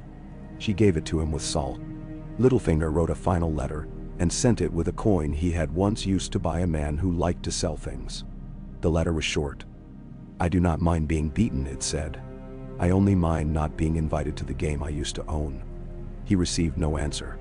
He did not mind as much as he thought he would. At the wall, in a cold that has nothing to do with politics, a man named John, who had been called Snow and called other names besides, sat in a chair that had never pretended to be a throne and read a letter from King's Landing about a change in the way the realm would consider sons and daughters in lines. He smiled, very small. He folded the letter into his cloak, where it would be forgotten, and found again when someone searched his things and wondered why a man like that had kept a thing like this. He stood and went to tell men to bring more wood to the fire. Varys slept again that night and dreamed of a world where a child could ask who her father was without the question making a weapon of her mouth. He woke before dawn. He made tea. He stood at his window and watched the city pretending to be innocent. He laughed softly to himself because he had never been innocent. He had only ever been intent. The first dynasty to fall in public did not topple with swords. It failed to serve bread at a wedding. The ovens had gone cold. The bakers had gone on strike because a lord had refused to pay in coin and offered land that was currently flooded by his mismanagement and rumor to compensate. The strike lasted 3 hours. The wedding lasted all day. Guests who had arrived expecting sweet cakes and spice wine found themselves eating dried plums and ham and day. No one died. 2 marriages were made that day by girls who fed boys who asked the wrong brides for bread. A woman of a certain age remarked that the ham had been better than any cake she had eaten, and the men around her laughed and then did not. It had been a small humiliation administered by competence. The realm blushed. The blushing is how you know power has changed places. Varys cleaned his cup. He placed it on a shelf. He lifted the book from the hollow and turned to the page where the 9 names lay. He added a 10th in the space he had left for luck, not knowing if the future would require it. He wrote slow, the way a man writes a prayer he would be ashamed to be seen praying. He closed the book. He tied the thongs. He placed it in the hollow. He tapped the brick into place. "Work," he said to the stone. "We go to work." He dressed and went to the kitchens, where the day's bread was spilling golden out of ovens that growled low and pleased, and where men and women of no name and many stood together to share a moment of pride born of heat and yeast, not of banners. He ate a crust and burned his tongue because the best things do that when they first leave their heat. He laughed and let his eyes fill, and did not scold them for their water. He had made himself a man who could be moved by bread again. That was how he would end dynasties and begin something else. Not with heads. With hunger, made humble. The city kept its secrets badly and its kindnesses better. Edric rode, and men saluted him without quite meaning to. Joy wrote and taught a boy to add who would one day teach his mother to keep a purse safer than a name. Nymeria took a lord's hand from her breast without humiliation and placed it on a book. Hera cut fish and made a knife an instrument rather than a threat. Maya brought a caravan through fog, sure as a promise, and accepted no thanks they had not learned to mean. Arain loosed a ship from its moorings with a quiet efficiency that made a boy watching think he had just seen a god work. Len untied a knot with his teeth and decided he would learn to write his name, so that when a woman asked him to sign for grain, he would not bleed shame into the ink. And Varys, whose body had been taken from him and who had built a new one out of carefulness, sat in a chair that could be sat in without slicing the man who sat in it and held in his hands the day's list of small acts. He took his pen. He approved them. He denied one. He smiled at 3. He sighed over another and wrote next to it, "Later. Bread first." He turned to the next page. "Work. D-ya-key." Mist clung to the city as if the black water had lifted itself in the night and spread a thin sheet of itself over roofs and alleys to see what men built when they forgot to look at the river. Dawn bled slowly into the fog. The harbor bells were muffled. On the street of seeds, the first sacks thumped down as if dropped by ghosts, their mouths tied with clever knots, Hara Snow had taught the dockers when she explained that a knot can be as honest as a written oath. Men coughed in their palms and rubbed sleep from their eyes with knuckles scarred by work that did not set its hand gently. Somewhere a child laughed a laugh. A child laughs when the day promises something sweet. Somewhere else another child learned the art of going hungry without complaint. Joy Hill rose with the coiner's bell. She did not dress as a lord's daughter might, for all Lannisport had taught her how to match silk to a face. She wore the plain stuff of a clerk, indigo-dyed linen smooth flat, with a pumice stone until it wore like paper. Her fingers had ink in the beds and a nick on the index, where a knife for shaking quills into points had taken its fee. She ate an almond and a crust of bread with the fastidiousness of a bookkeeper, measuring hunger against a day's sums, and walked through air that tasted faintly of copper toward the mint. Inside, the smell was heat, and the tinny song of metal becoming coin. Men stood at their stations like priests in their chapels, repeating prayers with hammer and die. The master of the mint, who had been master long enough to learn humility by failing at it and starting again, saw Joy and felt his mouth put itself into respect before his thoughts had caught up. He had taken her for a curiosity once. She had taught him she was a ledger's conscience. She moved to the table where designs lay like future laws. She lifted a die that had not yet been used, lion scratched firm, wheat faint behind it as if embarrassed by its own fertility. This one, he said, and would once have expected argument. The lion must stay. If he leaves, the people will panic. Dynasties. The lion will stay, Joy agreed, turning the disc between finger and thumb. But faint. Not as faint as he deserves, as faint as he can be for now. The wheat should stand like a pillar a child might lean on. He chuckled in spite of himself. Children lean on pillars in your mind. They should. She said. The city will, if you beat them well. Not too well, he said, and drew her eye to a flaw at the edge. She nodded, pleased that he had anticipated her correction. And the reverse? He asked. Bread, she said. Not a loaf, a slice. The crust tracked with a knife's scallop. Oh, let them see the inside. Then she. He blinked. The inside. Crumb, Joy said. Men use words like crumb and crust when they have learned to care about bread. If they do not know it now, the coin will teach them. He laughed outright then, this man with flower ghosts in his beard, though he did not bake. If I mint your coin, will you promise me a world where men are not hanged for stealing a loaf? I will promise you a world where a man who hangs a baker will go hungry.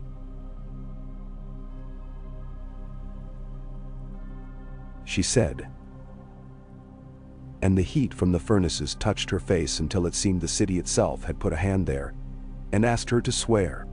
In the barracks of the city watch, where the smell of old oil and old leather made a stew men had eaten for years without complaining, Gendry paced a row of spear racks and returned the ferules to their iron brackets. The weapons lay neat as soldiers who have learned that being orderly is how you lie to the day about how it will treat you. He had spent a morning in the armories the week past and found pitted spearheads, swords in need of dressing, crossbow strings frayed with neglect to a whisper from snapping. He had brought no fuss. He had rolled up his sleeves and worked at the benches with a dozen boys who watched his hands like cats watch a mouse. When he swung a hammer on a rivet, he did not lecture. He set a rhythm and made them match him, and their hands learned to move where words would have been wasted. Now the watch waited on a captain. They knew of 3 names. They did not know who had put the names into their cups, as if drawing lots in a tavern. Hob Waters had soldiered through 2 lords and a famine. He walked his rounds even when they did not belong to him, and took his ale serious as a priest takes his vows. Elise Rivers had never called herself Rivers to a face that wanted to make sport of it. She had shepherded 3 riot lines through knife rain and never lost a man to panic.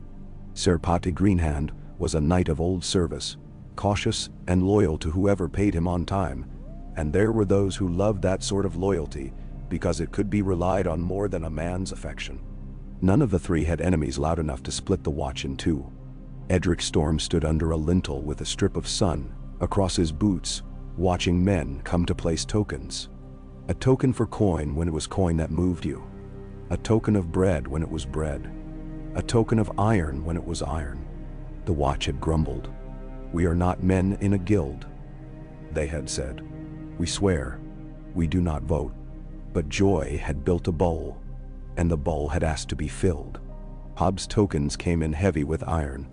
Elisa's came in an even mix, bread from the men who had marched with her when she fed them meat, when she ought to have cut their rations.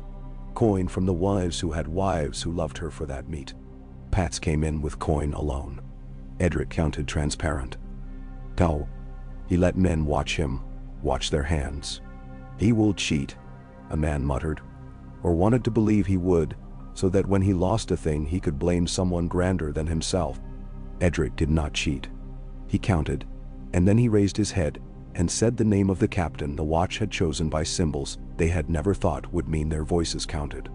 Elise Rivers, he said. The barracks breathed out.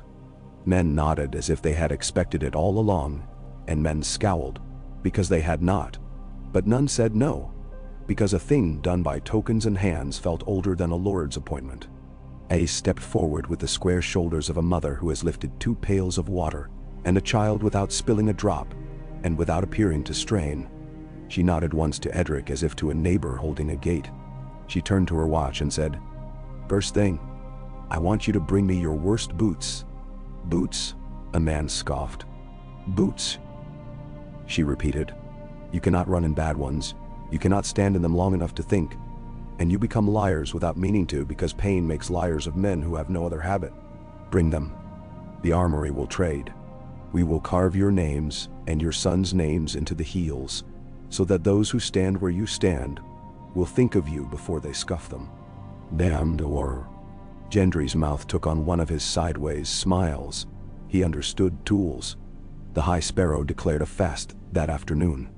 The faith's hunger was not the poor man's hunger. It is a taste for authority that has never had to eat dirt. Men lined up to be seen being holy. Women lined up because their neighbors would say they had sinned if they did not. Bread disappeared from stalls at noon, not because there was none but because fear had learned to wear a prayer as a hat. Hara Snow held her table and did not cover her fish. He ate. She told the women who came with purses tight in their fists. Gods are not made faint by bread. If they were, men would have killed them long ago. You blaspheme, a boy said. He had cheeks that had not yet learned beard, and fasting looked good on him the way high boots do on lads who have not learned to walk in them. Hara leaned on her knife and looked at him in a manner so mild it startled him. If the gods grow jealous of bread, she said, we will teach them to eat civil with the rest of us. She cut the head from a haddock and laid it aside for broth. Tell the Septa I said so. I'll tell her you are a harlot of the sea, he said. But he looked like a boy who would someday laugh at himself and be forgiven for it. He left hungry. Men came hungry and left carrying fish wrapped in paper that said, in Joy's tidy hand, salt is not a sin. Nymeria went to the Sept, not slow and not fast. Ariohota was not at her shoulder now. This was not Dorne, where his axe was a punctuation mark that made men write their sentences clean. She went as a woman going to taste a sweet she has paid for with coin and good manners. She found the High Sparrow sitting where he liked to sit, one elbow on a knee, his plain face consulting a lamp flame as if it had a mind he respected. You have declared a fast, she said, sitting without asking and placing her hands palm open on her knees. You have declared men holy for showing their ribs to one another. I declare men holy when they let a child sit at their table and take the choicest piece without scolding. And now, he smiled the way men who believe they never lie smile. My lady, he said, which was either flattery or warning. He had made a habit of masking both as piety. Our bellies speak loud. Sometimes we must teach them to listen. Would you teach a starving man to listen to music? She asked. Or would you give him a crust and then sing? He considered her. He did not hate her because he saved his hatred for men who looked like him and lied to his face about it. I would give him crust, he said at length. And if I had none, I would ask for one. And if the bakers had none, because you forbade them to bake. And if the ovens died, because fuel was dear and holy men made wood a sin. He let the lamp flame name his answer before he did. The fast is not for the poor, he said. I did not write that so plain. I should have. You remind me to be better. She raised an eyebrow. She did not thank him.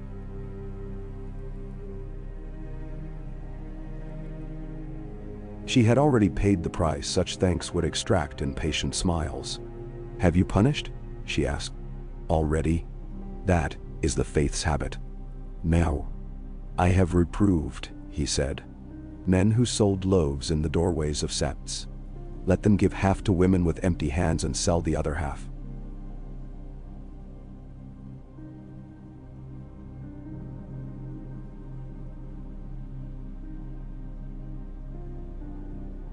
She said, standing, you will announce it before dusk.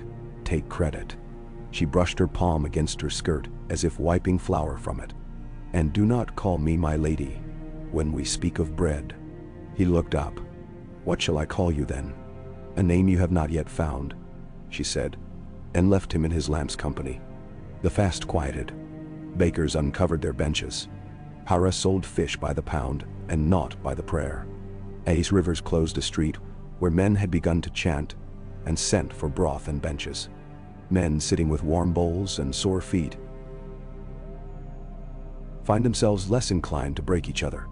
That night, a candle went out in a house that had once belonged to a silk merchant and now belonged to a man who purchased jewelry for queens by persuading men they grew prettier when seen through their own coin. Littlefinger's letter arrived and lay like a spider itself in the darkness until a hand took it up and read without opening his mouth. You have taught them to mint wheat, it said. Wheat can be burned. Coins burn too, in theory. In practice they melt, and the metal remembers the shape it wore. He had sent the letter with a coin pierced at the rim. It fell through Vera's fingers and made a soft sound against the table, and spun, and did not choose a face to look up with. He let it spin. You will try, he told the coin when it stopped and showed wheat. You will come as weather. We are the climate. Then, on the foreshore of the Blackwater, where ropes remember 1,000 moorings and the river never forgets a drowned man's name, Orain Waters walked with his hands behind his back, a habit that made men think he was planning a conquest when he was merely tasting wind. He had grown a fleet the old way, plank by plank, little by little, out of orphan's rope and widow's coin and the stubbornness of a bastard who had learned that water is an honest mother when you don't try to make it be something else. 2 of his new galleys rocked with a dangerous subtlety he did not like. He frowned and drew a finger along the line where the keel joined the ribs. She is taking on too much where she should only take on enough, he said to the shipwright, who had learned to hear poetry where the river demanded prose. Rot? The man asked, offended as a parent would be at the suggestion. Sabotage, Orain said. Not offended at all because sabotage was a compliment. It meant someone had frightened themselves trying to undo what he had made. He drew the shipwright closer and showed him a bit of wedgewood that did not belong. She will groan herself to leak the moment we turn her against a push. They found the rest of the wedges the way men find sins when they are willing to confess them. Len Pike stood on the dock chewing tar as if it were meat and spat into the river each time Orain lifted another wrongness from the right place. Rats, Len said, with the satisfaction of calling another man vermin. Want me to drown some? No, Orain said, and there was iron in the syllable that made Len glance up. I want you to teach them to swim. Put them in the water to their breastbone and show them how long it takes your lungs to remember to be afraid when you are not on rock. They will never do it twice. Men swans. Len grinned appreciative. Men who have been made to fear something in order to stay alive can admire being taught to fear the right thing at the right moment. That night 3 men who had thought wedges would undo a fleet blew river water from their noses and vomited at Hara Snow's feet until she gave them pickled onion to make their mouths useful again and put them to unloading crates of barley under the quiet eye of Aya's River's watch. The law that Joy had written for the faith to read to itself bore fruit before winter, remembered itself properly. A boy in a village 2 days north of King's Landing was blessed in his mother's arms without anyone asking for a father's name, and without any man sneering in the corner at bastards begging holy relief.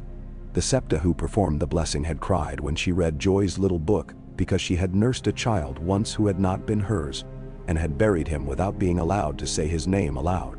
She dried her eyes and wrote to King's Landing, crumpled her letter for sounding silly, and wrote again better, and Joy read it at her desk with her mouth bent the way it bent when numbers behaved, and put the letter under her blotter as if to keep the words warm. Not everything stayed docile under bread. The Seven-Pointed Star is not the only book men read. There are the accounts of pride written in men's bones. There is the half-remembered saga every house sings about itself in summer after wine. A lord of middling weight in the Reach decided he would be the first to refuse.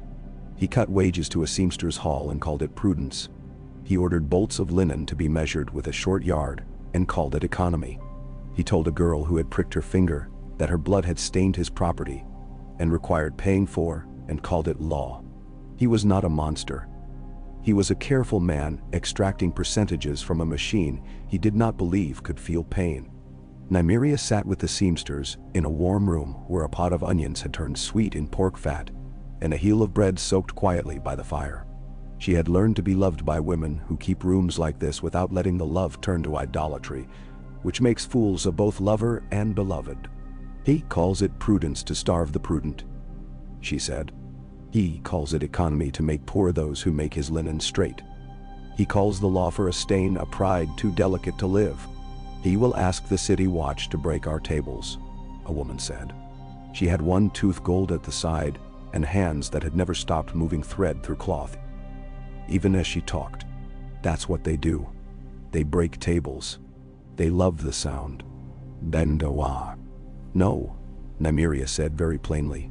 Elise Rivers will hear and will say she has no men to spare for breaking tables when grain needs escorting against thieves. And by the time he has found other men, Orain will have moved the grain by water and Edric will have carried a message to his steward. And the steward, who married his wife with no bride price and no wedding for fear of a lord's scorn and has lived small ever since, will measure cloth with an honest yard, because he will have Joy Hill's law on his table measuring him. She tore a bit of bread and ate it without ceremony. We do not break him. We teach him to walk differently for the time it takes for him to find that walking that way feels better. Why not break him? The gold-toothed woman asked. I have a hammer. Because hammers build more than they break, said a voice from the door. Gendry leaned there, hair damp with fog. He had come to bring Sloyd knives sharpened to men who always claimed they would never need them until the day they did. He ate the rest of Nymeria's bread, and no one scolded him, because men with forearms like that, whose eyes watched your hands when you worked, were useful to have in a room where work was worship. Break him, and another with the same habit sits down in the same chair and calls it a different name. Teach him, and the man who replaces him will have learned without being humiliated, which makes for a kinder city. Not soft. Soft is different. Nendero. The seamsters looked at one another and nodded. They were not timid. They were precise. They had been told they must join their labor to a lord's largesse to survive. They had begun to join their labor to one another instead, which is a more beautiful algebra. Joy Hill drew up a paper that night with 4 names and 2 signatures and left the Lord's steward room to do a brave thing while still being able to call it loyalty to his lord. The steward signed and did not tell his lord until it had been done, because men sometimes need to be courageous in rooms with no witnesses. Littlefinger tried to corner the barley coming down the Mander. He paid for a storm to be predicted, and for a certain bridge to be declared unsound, and for 3 oarsmen to be induced to forget their discipline on an evening when strong drink and a woman's shoulder made philosophy out of folly. Orain sailed 2 days early without telling anyone why and made the river his accomplice. He brought the barley laughing down to White Harbor, where Hara Snow counted it with her fish-quick hands, and did not bother to look at the men from the Reach who had thought they could buy the weather. They wrote letters with ink like bruises. Joy replied with a list of ships and dates and weights of grain in such order that reading them made you feel you had been fed. Men who wanted drama stopped writing to her because eating is dull compared to villainy. Men who wanted bread began sending her their sums. Circe summoned a woman to her solar whose veil had been bleached to a near transparency by piety. The room smelled of old lavender and a sweetness meant to mask another odor entirely. Qyburn stood at her elbow, careful as a steward carrying a pie with a soft crust and too much meat. Not to be trusted, not to break. Numbers, Circe said, after asking after the woman's health as if such health concerned her. They tell me a bastard keeps my ledgers. A woman named Joy, the veil said. They call her Hill. She has kept them cleaner than they have been in a rain. The bakers bless her. Ain? Circe's mouth took on the shape of a question she would not ask. Bakers, she repeated, tasting the syllables as if they were a poor wine poured in a cup that had once known better. I would like her removed. I am only a humble, Qyburn began. Stop, Circe said. Humility in his mouth sounded like a man practicing a woman's voice badly. If I remove her, will the loaves come late? Less clean, the veiled woman said, half laughing. Sire, your grace, the city will murmur. Men are eating as if they have made these changes themselves. Take the bread, and the bells will speak a language you will not like. Bendao. Circe hated bells. She hated things that were heard beyond doors. She dismissed the veiled woman with a purse of silver, and stood with her hands on the sill, and looked at the city she believed should love her, because she loved it the way a cat loves a cage. It made the sun fall through the bars in a pattern that pleases. Leave the bastard, she said finally, each word a concession her tongue would remember with bitterness. But put a knife at her back. Qyburn bowed. A word, he said, and that was his knife. The word traveled by a route designed to seem innocent. A perfumer heard it and pretended not to. A laundress heard it and pressed it into a shirt as if it were an invisible crease. A scribe heard it and blotted it with immaculate care. Varys read it when an urchin held it under his nose, as if the parchment smelled like a pie. He sniffed. Cloves, he said, and the boy giggled. The word was simple. Remove the bread woman at the feast of St. Barth. Not with blood, with shame. Joy Hill received a piece of paper in her office at sundown on the day before the feast. It was very small, folded into an even smaller square, the way Maya folded paths. She uncreased it and read in Nymeria's spare hand. Dress plain. Sit far. Bring a book. She came to the feast with a ledger bound in vellum and sat near the door where servants pass in and out. When the moment arrived, too many men drunk just enough to feel a clever cruelty wake in them. Too many women smiling the smile of those who have learned to look away to preserve something of themselves. A jester wheeled out a loaf shaped like a lion. It was clever work. The mane had been carved with little slashes. The mouth held a coin. The jester capered and shouted in a voice that wanted to be a street boy's, and was a lord's son's learned wrong. Who feeds this lion? He looked about for a target given him by a hand unseen. His gaze landed on Joy.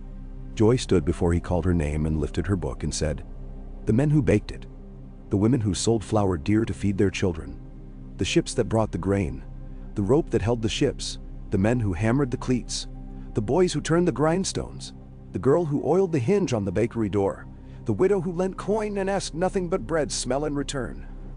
She smiled like a woman telling a story to children and wanting them to look at the right picture. And the lion feeds them back by not eating them when he is hungry. Laughter broke and died. Laughter hates detail. It survives on simple blood. Nymeria stood in a shadow and let her shoulders drop. Aes Rivers leaned her spear against the wall and ate another plum. Varys in a corner watched the wrong men see whether the moment would do. The moment where a woman could be cut with words and the city would help sharpen the knife. It did not. The jester, to his credit, bowed with a humility not taught him by Qyburn. A better answer than mine, he said, and pushed his lion loaf toward the servant's door. Joy stepped aside to let it pass and later, in the kitchen, cut it and shared it with the scullions who would have been told to go hungry while the lords learned to sing again. A north wind began. It was not yet winter, but winter writes letters ahead to people it likes least. Hara Snow counted sacks in a draft that made her nose run, and did not bother to wipe it with the back of her knife hand, because knives and snot do not belong together unless blood is running too, and if blood is running, there had better be a reason worth an apology to a woman afterwards. Len came thick with river and salt. Ice, he said, not alarmed and not placating. Far north but coming fast as hungry men. Then we go slow, she said. Fast makes mistakes. Slow gets there. Slow starves people, he said. Fast starves more. She said, we put more on water. Orain will grin at me and call me priestess for praying for his god. We move it by barges and lighters, and if the river closes, we learn where it still whispers, under a skin and slither there. He loved her for that. He was not given to loving anyone. And spat into the river in her honor. Edric Storm rode out into country that needed more names for mud. The road toward Rosby sank and rose as if the earth were a tired merchant, shrugging at yet another request for passage. He met men with nothing to sell but annoyance, and women with nothing but endurance, and he brought back lists written in his untidy hand of who had bread, and who lied about it, and who had lies but no bread, and who had truth and a dead cow. Joy read the lists and made little check marks beside names that had never seen their names written down except by a septon at a funeral. She sent coin, wheat, nails, rope.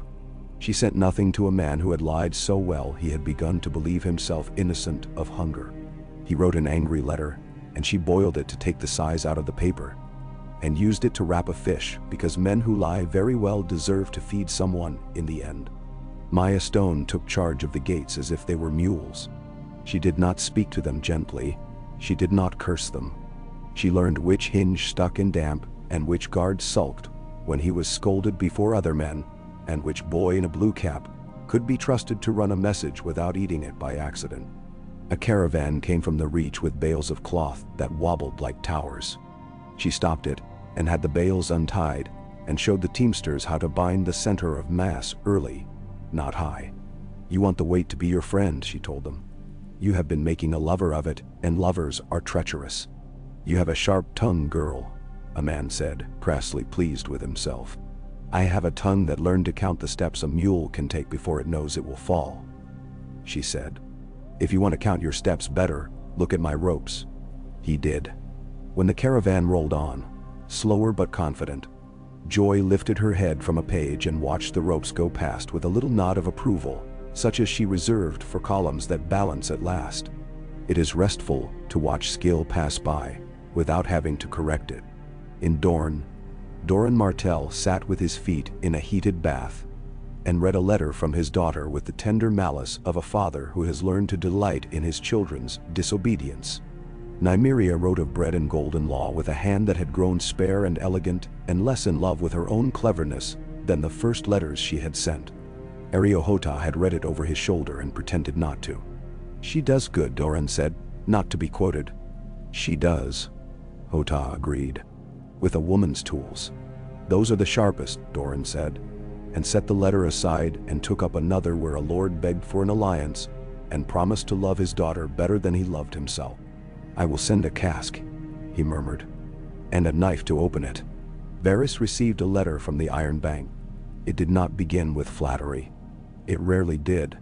It thanked him for timely remittances in a new style and asked, with courteous suspicion, whether the crown had been invaded by bookkeepers. He smiled with his mouth and not with his eyes. He took a quill and wrote back with Joy's advice in his head. When men feel they have discovered a thing themselves, they love it more. He wrote, Our bread comes on time. When bread comes, coin comes. Our loaves are heavy, and our books are light. He sealed it with wax that smelled faintly of cloves, because the boy who brought him the stamp had been chewing them. Then the bloody flux came to a lane in Flea Bottom, and, as such things do, told itself a great story about how it would die out quickly, and then discovered it had better taste than it thought. The first man to shit blood died alone in a corner with a wet rag and a prayer he had borrowed from the wrong god. The second was carried into the street and set on a bench and told to wait until a septa could be fetched. The third sat down by the second and cracked a joke about rich men who make laws for poor men's bowels, and then was too weak to laugh at himself. Renifer Flowers came from Old Town with a satchel smelling of wintergreen and vinegar and contempt for men who liked to quote histories at him when he wanted them to help him lift a tub. He had learned herbs because a woman he had loved had told him he would never know enough to save anyone. And he had laughed at her and then watched her die of a fever he had thought beneath his notice. He had learned not to laugh. He set up a tabla in a courtyard with a broken fountain and boiled water in every pot he could steal. He pushed out bread and salt and told men to pretend they were the faith for the time it took to wash their hands. Twice, he said, over the giggles of boys who make every command a jest. Sing while you do it. A whole song. Make it dirty if you like. I have no use for clean mouths. A.'s Rivers posted men at the lane's mouth and made their orders simple.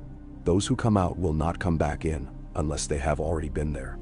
That and bread made a quarantine better than the last free in memory. Hara Snow gave him her fish guts for broth, and Joy Hill wrote lists of who had lived and who had died and sent them to the Septons with a note.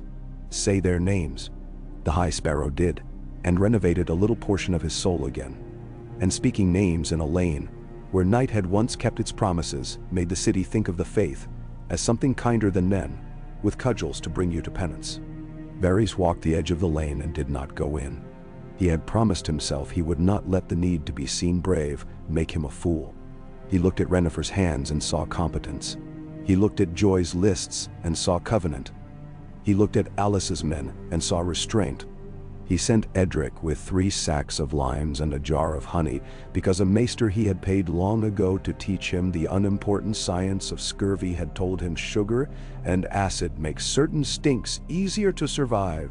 He sent a girl with long arms and a deliciously coarse tongue to tell jokes on the corner. He sent the younger boys to sing while men scrubbed. And those who sang invented choruses that mocked their own backsides, until even the dying smiled again, and then slept. There were knives in the night anyway. Qyburn could not help himself. Men who cut learn to itch when they haven't used a blade. A woman with hands like folded paper and a mouth soft as an apology came to Joy Hill's desk with a petition for a deferment in a tax. Joy listened, asked 2 questions about salt, 1 about wood, and closed her book. You are very kind, the woman said. I have something for you. And drew from her sleeve a pin carved like a leaf. Joy took it and turned it in her ink-stained fingers. It tickled as if the leaf had been alive. Very pretty, Joy said, and set it down on the desk while she reached under for a little cloth she kept for drying quills. The leaf twitched. A thorn glinted to life in it, meant for a finger. Gendry's hand settled on the desktop like a smith putting down a hot iron he has chosen not to shape. He looked at the leaf as if it were a rivet, then at the woman's eyes, and saw there a hunger not her own. He lifted the pin, very gently with a bit of paper, and flicked it into a clay cup meant for sand. The thorn stuck. The leaf gave up its pretense at being charming, and lay still as a dead nerve. You want to live? He asked the woman not harshly. I want to eat, she said, and began to cry soundlessly the way some women learn to, as if even their tears were not to be heard by those who like to hear women drown. Joy did not scold. Give me your petition, she said. The tax will be deferred if you will do the city a kindness. What kindness? The woman whispered through her careful weeping. Spend a day at Renifer Flowers' table boiling water, Joy said, and sing the filthiest song you know while you wash your hands. The woman laughed at that in surprise, and Gendry let his fingers relax away from the edge of the desk, and Joy marked the petition with a tidy notation that would pass through 4 offices without being remarked because numbers that have been taught to serve can smuggle mercy better than men who grin about it. Winter arrived not as a lord announces himself, but as a rumor that proves itself while you're asleep. The black water put on a delicate glass. Boys tested it with stones, and then with the heels of their boots, and then with their pride, and fell through squealing, and were pulled out by women with towels, already warmed near a brazier, because women learned to be ready for the pride of boys. Early and always. The wind from the north came with a taste of iron the city swallowed, because there was nothing else to do. Hara dug through stores like a woman hunting for a needle in a chest of linen. She could not afford to replace. Joy rationed without parsimony, which is a trick good clerks learn in households where famine is more often moral. Gendry oiled hinges more often than men thought necessary, and the gates did not squeal like pigs in the morning, and the sound did something to men's tempers that no speech could have. Varys wrote a little law. He did not write it alone. He never wrote anything alone but letters to himself in the dark. Joy polished it. Nymeria made it sound as if a man had said it first one time, and a woman had forgiven him for stealing it. Edric wrote it to the borders of men's patience, and back to see whether the words held. Aelys asked where the watch would have to stand to enforce it if it met with a knife. Arain laughed and said he would take it by sea, and Hara told him to stop being pretty. The law was small as a quill. Any child born in the city to parents resident within a year may take the name of the street on which they are born, if they choose. It made names like Willow, Net, Bread, Anvil appear in a generation, and did nothing to the lords except convince them the city had begun to talk to itself, and would no longer need to be told its story by countrymen who brought armies to change a mayor. When the law was read by the faith, because the faith likes to bless what it has not created, men and women smiled at one another in kitchens, and at wells, and in bed. And Varys, hearing about it from a boy under a stair with hair like crow feathers, allowed himself to lean his head back against stone and close his eyes. He had ended nothing. Dynasties were busy as rats. They gnawed at everything and bred faster than cats could keep up. A boy in the Westerlands would be taught to sneer at a hill. A girl in Dorne would be told that sand was something to be shook out of her shoes before entering a palace. An Iron Islander would be named Pike and drowned and risen in a rite, meant to make men hard and made too many cruel instead. But a child called Anvil, on the Street of Steel, would grow up hearing his name praised every morning by the sound of iron on iron. And a girl called Net in the fish market would be taught to mend with patience and pull with purpose, and when a lord told them a story about their shame, they would fail to understand it. The first lord to die in this new climate died quietly.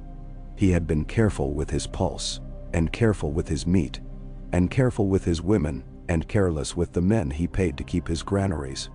He died in his sleep, a kindness he had not earned. His eldest son sent for Joy Hill because the chamberlain was old, and had loved the father's vices too intimately. Joy came with a boy named Anvil, who carried her book. The son expected deference. He did not get it exactly. He received usefulness instead, which is worse for a man who likes being bowed to, and better for one who hopes not to be stupid forever. The granaries, Joy said, not as a question. He showed her ledgers and keys and a wall where a stag's head had been mounted. She ignored the head because a wall does not become a forest when you nail a dead thing to it. She read, and tapped, and wrote, "You will reduce the price of barley for a month by 1 part in 10. She said finally, "Your father wrote down 10 parts that were never taken and liked the look of his figures so much he forgot to turn them into bread." "That is theft," the son said, alarmed as boys are when they recognize their fathers in their mirrors.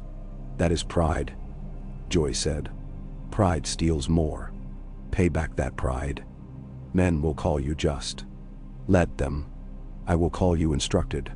And he flushed and nodded, and later, when his steward asked whether the bastard woman had insulted his father, the son said, "She has taught me his flaw," and the steward did not catch the shape of that mercy for a week. Littlefinger, watching whatever birds he still had, put down his cup. He would go to the Vale then, and teach a child to believe in delicate walls, and move pieces with fingers that had begun to tremble from being refused his old game. He had always loved clever kitchens. He found the new ones full of bastards making pastry with flour he hadn't supplied. He went grim and charming. He would always have coin. He could always persuade some corner of the realm to love its own old habits. He wrote to Varys one last time. "I am not weather," he lied. "I am climate too." Varys did not answer because the city had asked for bread with one hand and paper with the other, and both hands were Varys' business now. There were quarrels in the council. If 9 people agree every day, someone is lying. Aelys wanted to beat a gang of boys. who had taken to beating other boys and calling it training for the watch. Nymeria said the boys should be set to serving in kitchens where they would have to carry trays high through rooms full of silk, without spilling, so that they learned to master their bodies without breaking someone else. Gendry said break their sticks, then break their sticks again, then invite them to the forge to hold hot iron with tongs, until they grew proud of making things that require hands. He would keep the hammer in reserve if they needed reminding. Joy said count their bruises first. If their skins spoke of their father's fists, be gentler. It took a week of trying the wrong medicine before Joy's proved best. The boys learned to carry soup and did not like being laughed at by women if they spilled. Pride served the city for once. Maya wanted to block the river gate to caravans after a rumor of plague upriver. Hara argued for a slow gate, a distance between people and food that felt prudent and smelled like starvation. Alice wanted to shut the lane and cut the rumor like a tumor. Varys let them argue and wrote 3 notes to 3 men he trusted to be honest about what their noses told them about pestilence. By dusk he had his answer. By dawn the gate was half open, with a boy on each bale with vinegar rags and a woman in charge of a barrel of lime. No one was starved. No one was drowned in love for their own caution. Arain looked east one morning and tasted a wind that smelled of wine that had been corked and then left open and then corked again. Essos, he said to the river, brings its strange ideas about freedom. He had once run with men who loved the word and loved having other men kneel to the laws they wrote by means of it. He knew a ship when it was full of talk.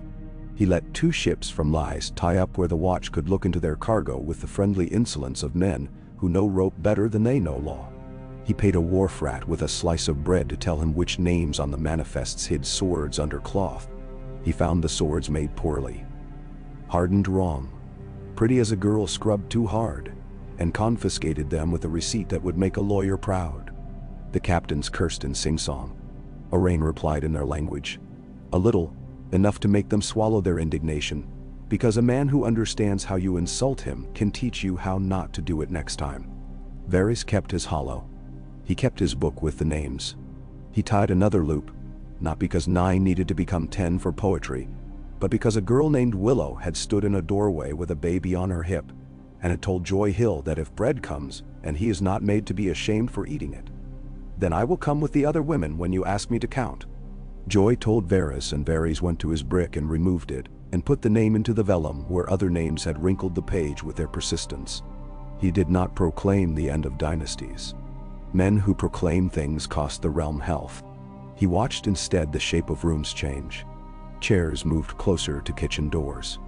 Laughter in kitchens moved out into halls and lost its permission to be cruel. The city watch wore better boots and did less strutting. The High Sparrow said fewer words about sin and more names of dead men, without adding epithets to make himself feel holy. Lannister Coin learned to carry wheat. A boy called Anvil wrote his name on a wall, and no one washed it off. A girl called Net tied her hair back with string in the fish market, and men stopped spitting when she passed. It was not a miracle. It was inches.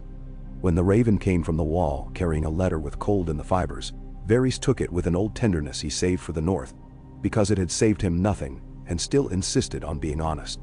Jon Snow thanked him for a list of names he had never learned he should care about, the mothers of men who would fight when winter came hard, the boys who could be trusted to sit with old men and keep them from dying of being forgotten, while the younger men went to the ice. He wrote in a hand that said he had had a good teacher and had taken pride in learning without wanting to be praised for it. He did not flatter. He did not ask for coin. He said only, bread there makes bread here. Keep the ovens hot if you can. Varys folded the letter and sat very still with it in his lap, and thought of a chair that had never cut a man and of boys with knives in their mouths, and of his own body's old wound. He did not weep. He did not have to. The city sobbed for him sometimes, in the way a woman in the washhouse threw her head back and let a laugh become a cry, and then wiped the tears with the heel of her hand and went back to slapping sheets against wood.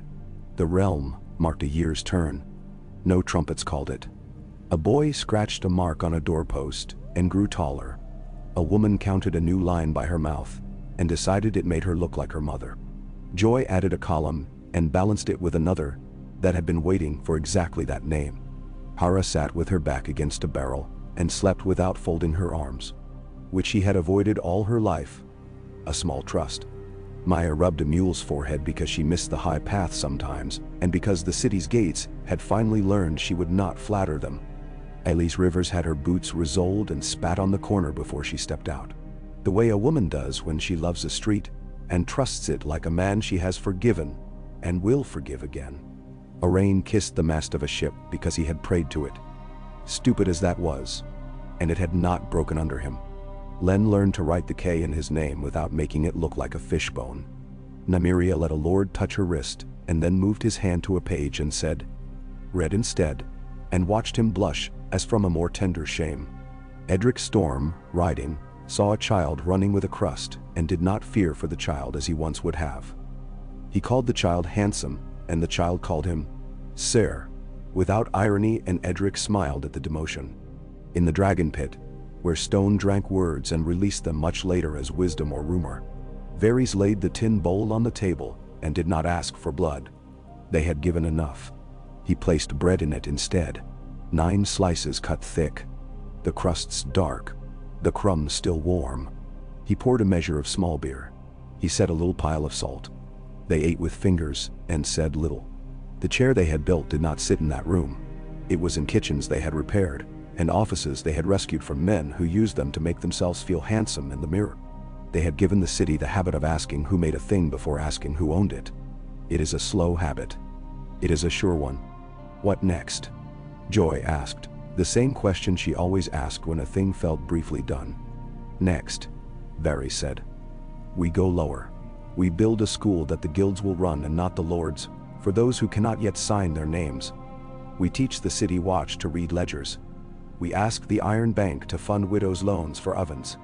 That is lower, Nymeria teased. Women's work. It always has been, Varys said, and smiled the particular smile he wore when he was most serious. That is why dynasties fear it, if they are clever enough to fear anything. And when a king comes with banners, Edric said, as if to keep fidelity with his role. The storm that tests a wall's honesty. We will feed his men before he can. Hara said, blunt. They will love him less.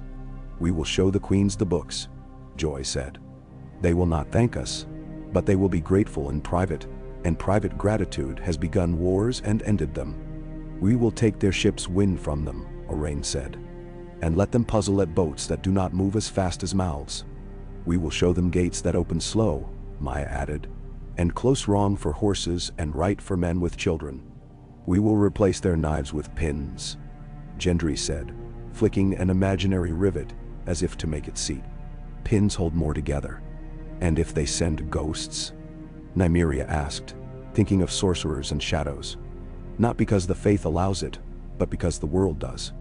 Then we will sing while we wash, Renifer Flowers answered from the doorway, late smelling of vinegar and wintergreen. It keeps them out. Bread, beer, salt, Dottie. The oldest covenant, Dot. They sat until the lamps burned low and left together by 2s and 3s, each to their work. Varys stayed. He touched the stone wall the way a boy touches a mother's sleeve when he knows he is loved, but will not be caught asking for it. He replaced the brick in the hollow, the book behind it smelling of vellum and thyme and human oil. He lifted his lamp and made his slow way through passages that had kept his secrets until they were not secrets anymore but habits. Above, the city sighed and turned. Below, the old water ran in its narrow channel, wearing away the mortar between the stones centuries had called eternal, patient as hunger, stubborn as mercy. At the Street of Flour, as if to remind itself of the order of things, a baker knocked the bottom of a loaf with his knuckles, and smiled at the sound because it meant the inside would be airy and the crust would not betray the knife. His apprentice watched, imitating without knowing he was learning. A coin changed hands that had wheat on it, and a faint lion. The lion would fade in time. Wheat does not fade. It is always new, or just about to be. The city was learning the difference. The realm would follow. Or it would not. Bread would be cut anyway. Children would bite. The crumbs would learn to cling to lips that had kissed cruelty and decided not to again. In a room with plain chairs, a woman tallied names of children called street and alley, and kettle, and net, and anvil, and flour, and stone. In another, a man oiled a gate that did not squeal.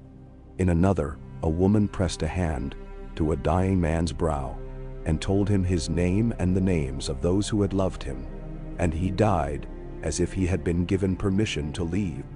In another, a man counted coin, and did not flatter himself for honesty, because a woman's handwriting had taught him that being honest with numbers is a kind of pleasure that does not require applause. In another, a ship turned before the wind knew it, meant to, and a boy at the bow laughed, because the river had crowded into his chest and filled it with something like faith. And in the tunnels, a man whose body had been broken and mended, and whose soul had been trained into a rope no lord knew how to tie to his chariot, walked softly and thought, not of kings, but of chairs. He had always thought of chairs, long before a certain one had taught him how badly a realm sits. He thought of the one above his head, sturdy, ugly, sanded by hands, stained by soup and small beer and children. He thought of it empty, and then occupied, and then empty again. A chair anyone could sit in if the room agreed. That was the work. Not crowns. Chairs. Bread. Boots that did not blister. Names that made sense to those who bore them. Doors that opened slow and closed clean. Lamps that burned long enough to see to the next hinge. When he emerged, a cat brushed his leg and set to purring with shameless gratitude. He bent and scratched between its ears, and the city rubbed its head against his hand. He smiled and went to work.